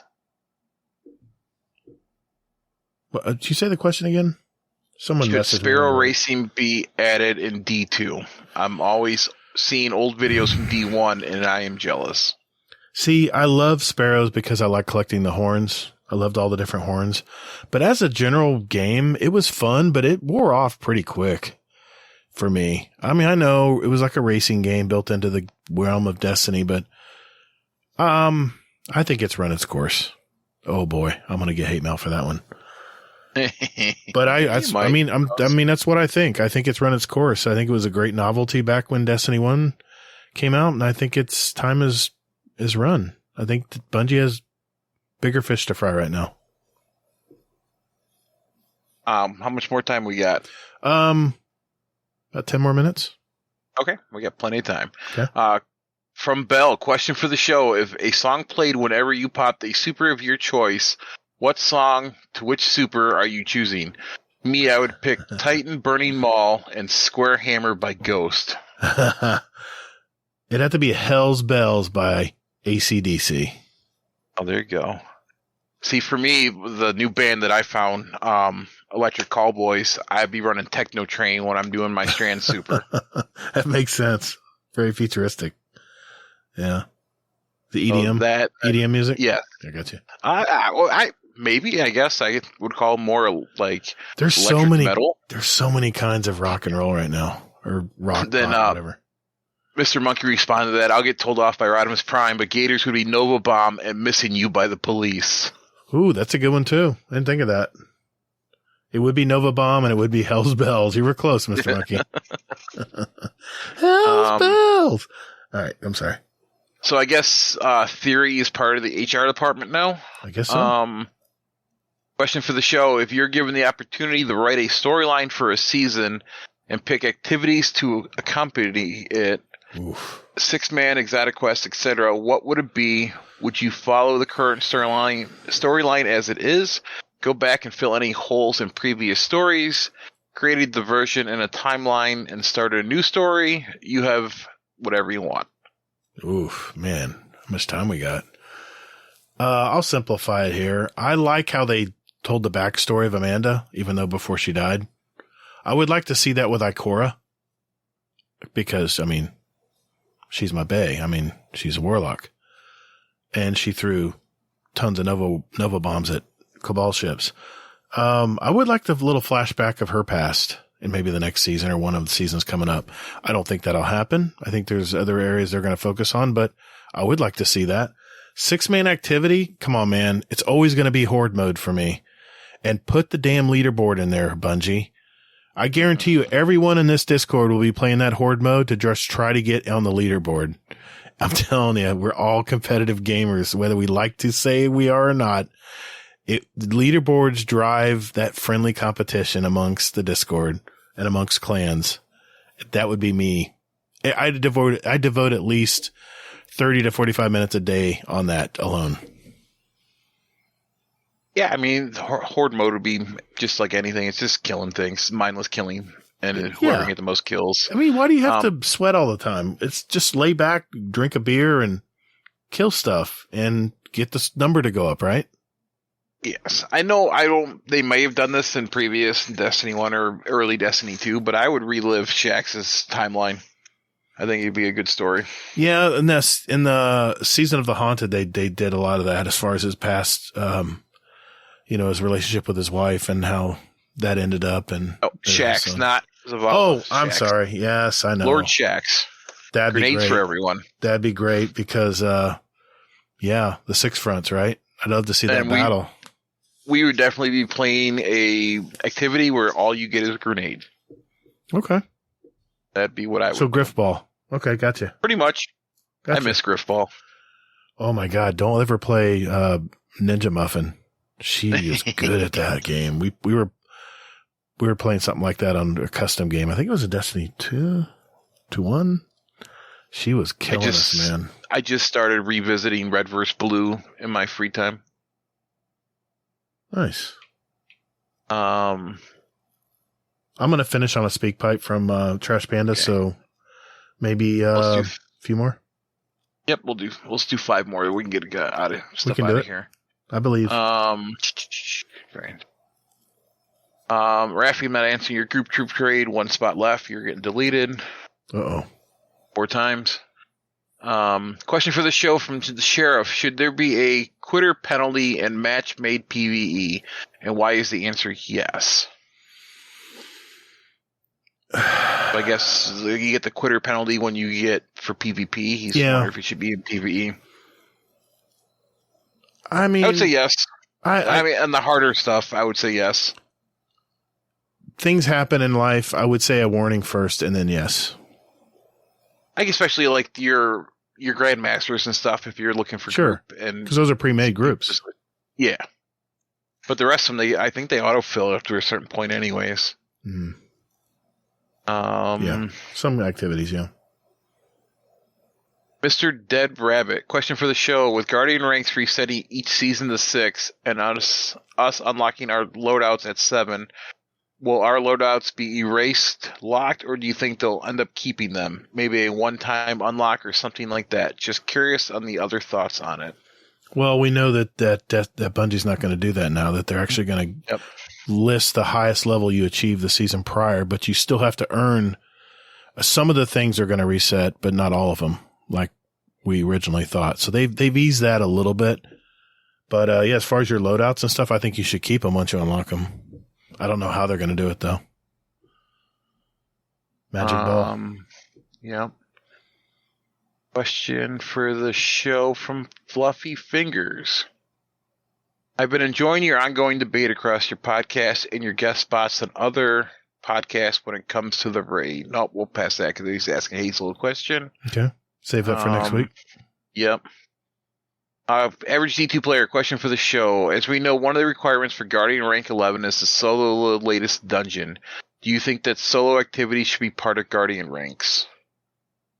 My answer is no, because I'll never solo a dungeon. I agree, because a dungeon, 11. yeah, because dungeon was made for 3 players, and even though there's some crazies out there that do solo stuff, I soloed the legendary campaign, but it wasn't. We're not talking about it could be done. It just is a lot of time investment to do it and learn all the moves and where to go and where not to go. I don't think it should be part of 11. That's more. I don't know. I'm going to say no. Put something else there instead of that. Okay, I'm going to get 2 hate more mail on questions. that. We'll get 2 more questions. We're definitely going to get some hate mail on this one because now that Hazel's not here, I can ask this question and I'll take the fire. Get his opinion on it. Question for the show from Doclafar. It seems a good percentage of players disagree with Gambit while some deeply enjoy it. What are some of the problems you personally have with it, and how would you fix these problems? You can't say get rid of it. I actually just played a bunch of Gambit, and it seems to pretty leveled out. It's not with, I think when Galahorn got its debuff a little bit, people aren't using it as much. I've actually enjoyed going in as a solo player, but I definitely would not go in as a 4-stack. Yeah, you didn't hear this conversation we had about Gambit. We're talking about our week in Destiny. You came in later, but Hazel said he's actually enjoying Gambit. No way. Yeah. He says the enemies seem to be a little easier to kill. The one thing I'm hung up on is the damage gate. I mean, if you've reached the pinnacle where you have done your due diligence with taking out all the extra, the extra witches they throw in between that we have to kill. I think there should be a point where there's a point of no return. I mean, if you have a sliver left, you should be able to just finish the boss off. That's my biggest frustration. And we talked about this earlier in the show, so I won't go into it any more detail here, but that's my frustration. And last question I will ask from the sheriff. Question for the show. Should this channel be locked until it's under 50 again? That's for you, I guess. My answer is going to be yes. Yeah. Maybe so. But I never want to hinder people who have a question, and especially while they're thinking about it, to just throw it in. If it's in the pile, then we may pick it up and read it on the show one day. So, especially if it's not, time in a time context, if it's a general question. So I encourage anyone who has a question about the show, question that you want us to answer, or you have a curiosity or a question about the game, throw it in there. I encourage people to do that. We can only read so many a week, but doesn't mean we don't answer it the next week. So my answer is no. Sorry, Rodimus. I'll allow it. I know you're the custodian. You want to get it cleaned up. All right. I'm going to go out with a speak pipe here, and this is from actually Trash Panda. Here we go. What's happening, guys? Sheriff is here, riding home from work with Chuck. And I just wanted to come on and give a PSA to all the members of the Discord that have been posting pictures of arachnids and pictures of feet. Now, you've heard on this show before that spider and feet pics are not allowed. As your sheriff, I would like to say, please carry on posting all spider and feet pics that you would like. They're more of what you call guidelines than hard and fast rules. And the sheriff's office sees absolutely no issues whatsoever with spider or feet pics. We are just educating the masses. So, Discord members, please carry on. Gatr and Hazel, we love you. Later, guys. Oh, Panda. Playing with fire, buddy. That is awesome. Love him. I actually timed out Panda this week because he posted a gnarly feet pic, and I was not in the mood. And he sat out for a minute, so... Oh. It's fair warning. I mean, if you want to post them, I guess go for it, but it's like doing anything in life, there's a risk. So I think Raffy's trying to beat my record, but he's going to have a hard time doing that. So yeah, it takes a lot to get me to time you out. So Hazel's a little less tolerant. So yeah, especially when it comes to spiders. Oh, man. Well, hey, everyone. Thank you for sending your questions in. We got a lot done tonight, Rodimus. Thank you for fielding those questions, man. I appreciate it. Oh, you're welcome. We deleted 41. Wow. Did we really? 41 lines. Well, I may have be questions, but I deleted 41 lines out of the questions. Oh, boy. That's going to – all right. Good. Cleaning up. I like it. Well, hey, if we didn't get to your question, hey, it's in the pile. Well, we may actually read it on the show at a later time. So keep putting those questions in. Just make sure that you do put them in the proper channel. We have our fun questions. We have our Destiny questions. We have our random life questions. So keep that in mind that if you put them in the right area, we'll make sure it'll probably be a better chance that we'll get them read. So, all right.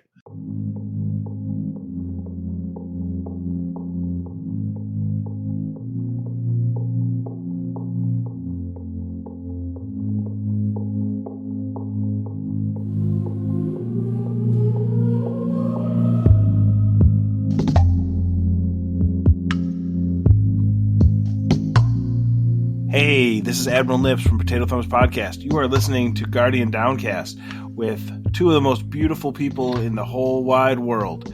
Like what you like and don't apologize.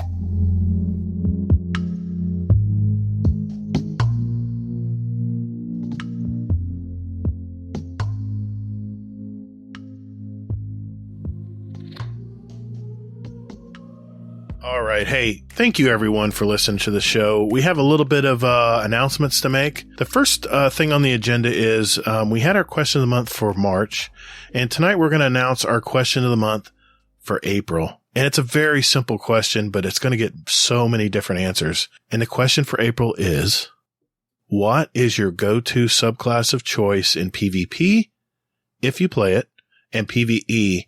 But more importantly, I want to know why do you always go back to it as your favorite? I want to know why. So that's the question of the month for April. What is your go-to subclass of choice in PvP and PvE? But more importantly, why do you always go back to it as your favorite? We'll need your answers by Thursday, April 27th. That's not far away, guys. Don't procrastinate. Don't do what Gatr does all the time. Hazel and I will play the answers from our speak pipes, and we'll include our answers from our Discord question of the month channel. And it'll all be put into a big drawing for a $25 Amazon gift card. But our speak pipe answers will be entered into an additional drawing for some more podcast merch. Could be a t-shirt, could be a mug, could be a mouse pad. We always include some stickers, by the way. So that's always a That's always included. So yeah. And if you are interested in getting some of our show merch, I've seen some pictures in our Discord lately of some of the t-shirts and stuff that people have gotten. Thank you for posting those pictures, by the way. They look really good. We use an online service called Designed by Humans. Some of our other podcasters out there use it as well, and I'm very impressed with their work. And just search for Guardian Downcast, and you'll hit our storefront. And I'll also put a link in our show notes down below where you can directly go right there.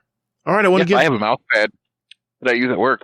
Yeah, that's right. You got the blue one, didn't you? Guardian Downcast, the blue one? I got the blue and red one with you and Hazel on it. Yes, I got that one. My mouse is sitting on that very pad right now. I love that. It's my favorite mouse pad. I'm trying to convince my boss to let me wear my if I order a Shit's Broken t-shirt to work. That would be awesome.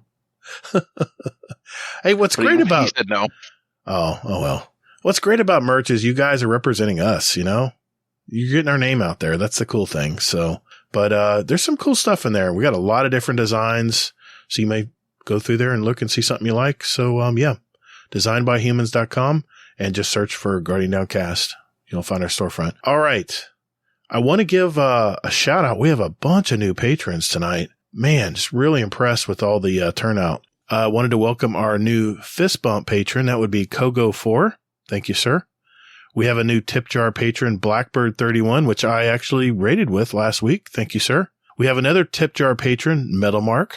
Welcome, sir. And our new fist bump patron, Dark Mornings. Thank you to all. And again, welcome to our Patreon community. Just want to give a shout out to our Dungeon Champion patrons. That would be Scoot, Oh Hey Redneck, Technical, Toll the Bell, Waffle, Raffy, Mullet, and now Trash Panda. Thank you, buddy. And of course, our OG Raid Boss patrons. That would be Jealous, Frostbite, Average Destiny 2 Player, and Theory. Thank you, gentlemen, for giving back to our community. We really appreciate it. A quick thank you to all our Patreon members out there. You know who you are. Giving back to our show and community has really been great. And Hazel and I and Rodimus, thank you. Because of our patrons, you can enjoy our podcast commercial free.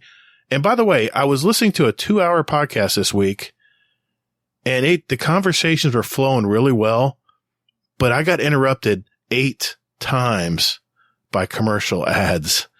And no, we really don't want to do that. So if you see those gold badge members in the Discord, if you get a chance, say thank you for supporting and giving back to our community, because it gives us the option. We don't have to look for sponsors to fund our hobby. We don't have to worry about, the patrons give back where we can provide merch and gift card giveaways. That's all the patrons that do that, guys. And, we have some premium tools that save us time and money creating, content and offering more stuff to you. So hopefully you're enjoying the bonus content we release every month, at least once a month. And that's our new Patreon episodes. And I have one coming out very soon for April. So keep an eye on that for our Patreon community out there. It's loaded with bloopers, hot takes, bonus content that you don't hear in our normal shows. Like I said, we post one at least every month, so stay tuned. And you get a special channel, too, which I like, because there's all kinds of shenanigans going on. There is, yes, and it's getting bigger. We just hit 50 patrons, man.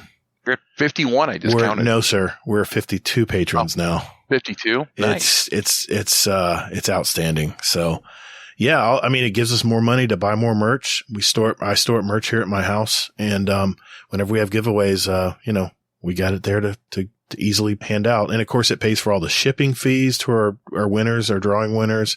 That adds up. I don't know if you tried to ship anything lately, but that stuff adds up. So yeah. No, I do not. It's expensive. It's expensive. So. But there's more people I can just get name changes from. That's all that is. Yes. It's one of the perks. Damn you, Rodimus. Did you have to mention that? Yeah, of course, because I'm scheming. I'm always scheming. Come on now. What he's talking about is if you're a fist bump patron, which is our $10 tier, you can actually change Hazel and I's name for 24 hours once a month. God, why did I admit that? It's got to be tasteful, please. We're not going to call ourselves. We're not going to call ourselves shithead. I'm sorry, it's not going to happen. But if it's tasteful, and it's we don't turn away much, but we do have limits. Just remember, Hazel and I do this for the love of the game, and more importantly, for all of you that listen. Our episodes will always be free to you, but if you think you received any value from our podcast today and you want to give back, you're interested in giving back, check out patreon.com/support Guardian Downcast. I'll have the link in our show notes down below if you decide you want to take a look. All kinds of perks and tiers, and as Rodimus mentioned, you get a special badge in our Discord and a private Discord channel and chat. And I'm sorry, Hazel, I know your silence hasn't done anything to change anything in our Patreon lounge. No feet and spider picks, please. He wants all of the spider picks, don't worry. For the record, no feet and spider picks, please. Thank you. All right. I think we've beaten that horse to death. That is a wrap, man. Another episode in our collections. For our listeners out there, we have 194 other episodes with interviews from gamers all over our community, whether it's Destiny community or a Discord community. Take a look at those, especially if you're just finding out about us. And if you like what you hear, hey, do us a favor. Tell a friend about us and send them to our Discord. I mean, what are you waiting for? We got people in here that are just love to help people. And although we don't guarantee we'll get you into a raid, but we're all about community. We want to help each other out, so check us out. Hey, Rodimus, thanks, man, for stepping in for Hazel tonight. He's like at death's door, man. His daughter got him really sick, but no problem. I'm always able to help wherever I can. Thank you, man. I appreciate it. You want to give a shout out to anybody in the Discord, or you want to tell where people can find you? They can find me in the Discord. My name is constantly changing, whether it's me or someone else changing my name. Just type in at Rodimus Prime, the best transformer that's out there. Shoot me a DM if you need anything. If you want to talk about personal life outside of someone else to talk to, I'm there for you. So I'm a big advocate for mental health. So if you got something going on and you don't know who to talk to, just hit me up. I can give you some time. Thanks, man. And I think for announcement for Hazel, I think he's trying to get a get-together for the Midwest people. Yes, I heard about this. I'm not excited that I have to go to Ohio, but I might make an exception. Oh, don't crack me up, man. I'm sorry, I'm too far away. I'm in Florida. And I mean, if my business wasn't crazy right now, I would make that trek. But there's no date set yet. I think he's putting feelers out there currently. Nice, so nice. They're trying to figure out. I think Columbus is the midpoint for most people. I'm hoping that some people will think about going to GCX. If we get enough people in the Discord that we're going to GCX, I might meet up with them.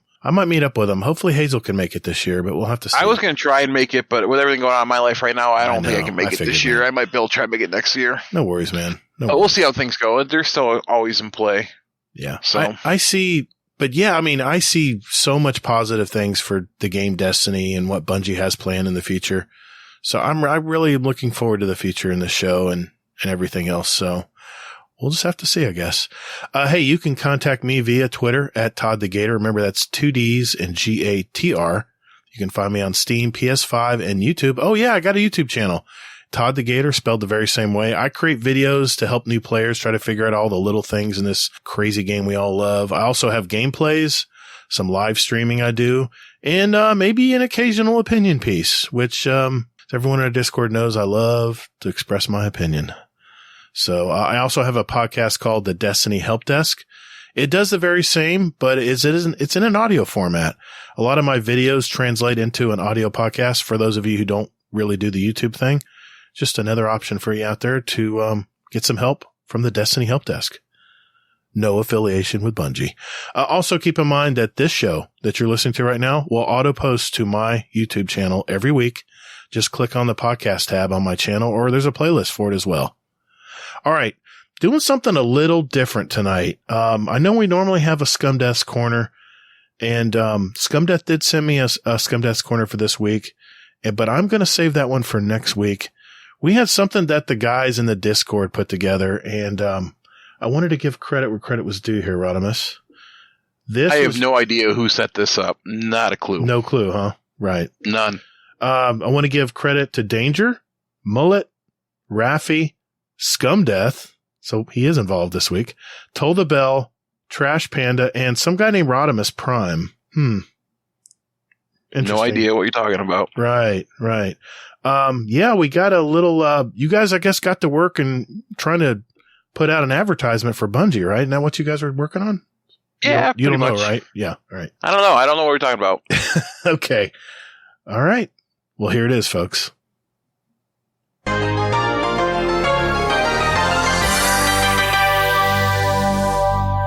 Hello, everyone. This is Rodimus Prime here. I am here to give you a wonderful chance to get into a game that everyone is raving about, that is out, and should drive attention to you. So here is Danger going to tell you what we're going to be talking about today. That's right. We're talking about the one, the only, Destiny 2. The game that critics are saying, I can't believe I'm still paying for this. And other critics saying, it's still fun. It's also the game that 1 out of every 2 podcast hosts say, get good. What? What do you mean? Why can't I say that? What do you mean it's illegal? Is there anything else I can say? Oh, God. Somebody gotta fix it. Fine. I'll just end it. Don't take my word for it. Just talk to these 3 happy customers. Do you like shooting time-traveling robots who make you believe crit spots are about as real as the Easter Bunny? What about She-Hulk space pigs? Or the illegitimate children of Spider-Man and Doc Ock? Oh, and don't forget about the Flood, brought to you straight from Halo itself. Now you may be asking, Bell, I like shooting stuff, but what if that's not enough? Oh, buddy, do I have the thing for you. Now, go to your local hardware store, or just that drawer in your kitchen with all the knickknacks and grab you a hammer.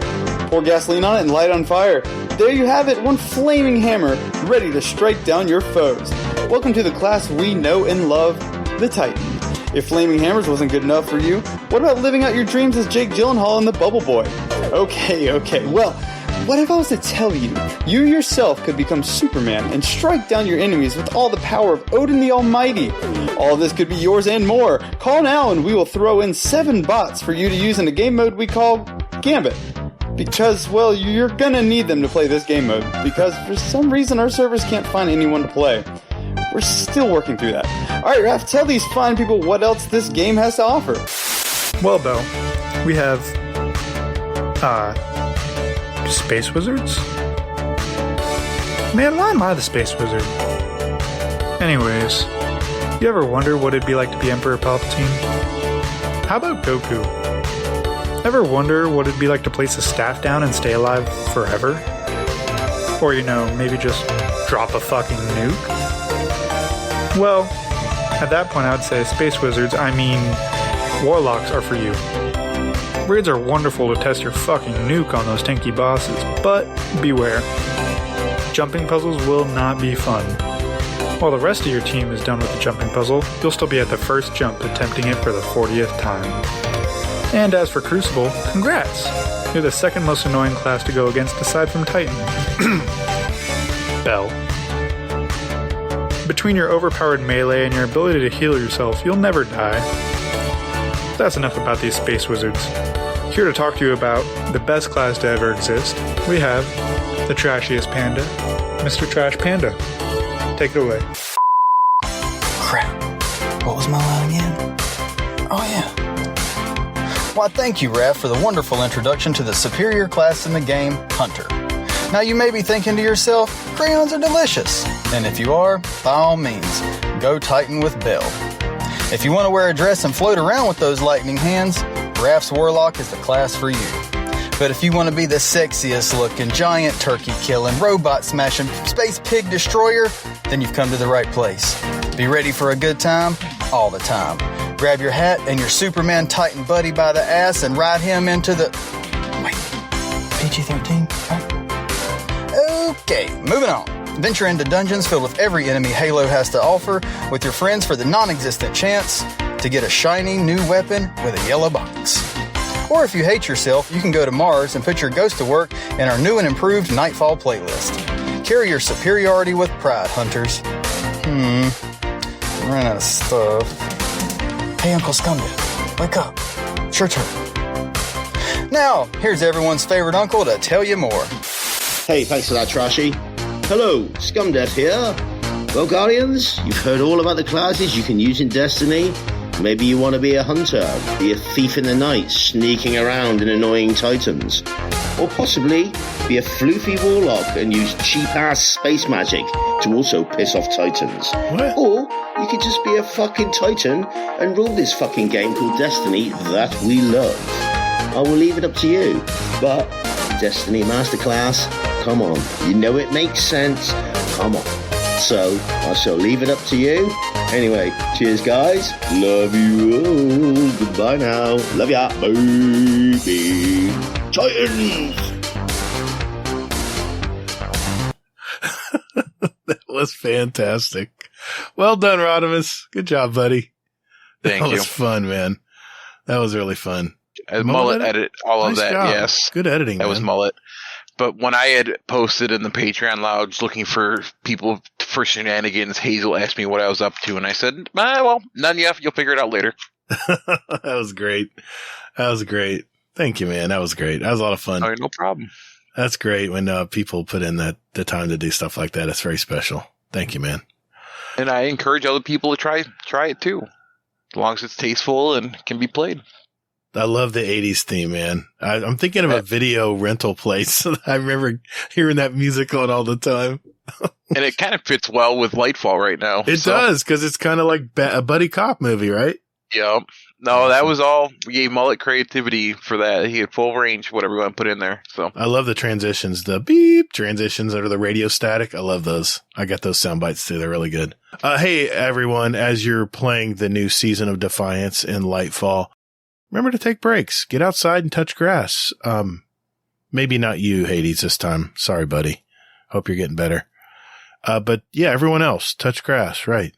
Hey, continue to be safe, everyone. And more importantly, take care of one another. Life's too damn short. That's for sure. The weight of the world was on your shoulders, and still you triumphed. Marvelous. Thank you all so very much for listening. And later, Guardian. have a good night. Just remember, Hazel's broken. Kisses. Peace.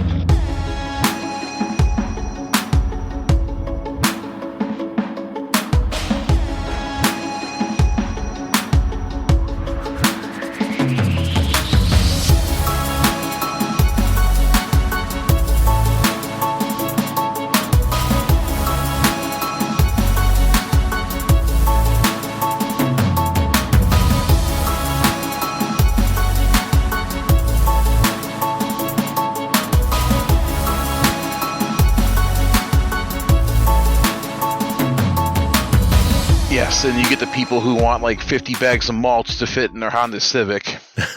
Oh, challenge accepted. How much of your muffler do you want left by the time you get home? Or my favorite, it's the guys that show up in the F-150s and Silverados and want a pallet of 62 bags of mulch to put in the back of their truck. I'm like, you can't take this. Dude, do you realize how much each of those weighs? Yeah, that's a ton. And they don't, we're like, oh, I'll make it. I'm only going a mile. Okay. All right. Tires blowing. I've had it. Yeah. But that's your hope anyway. You're going to go a mile. I will. One of these days, I want to see a truck fall apart, but I don't want to be why I'm at work. That's all I care about. Dude, that's Florida, man. I mean, I'm not Florida, man, but that's Florida. I mean, Every time you turn around, there's this old junky truck pulling a bunch of junk, and it's just like hanging on with rubber bands and bubble gum, and you're just waiting for something to fall off the truck.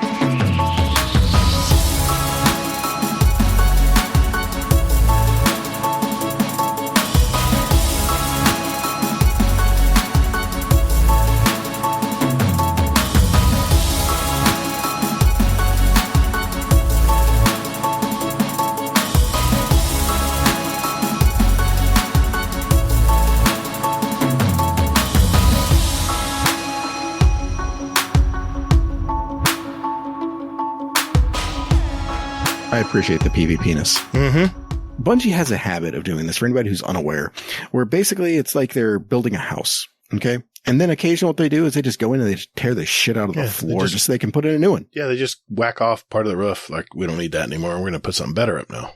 I'm going to let our community have fun with that. I mean, I'll edit that out. So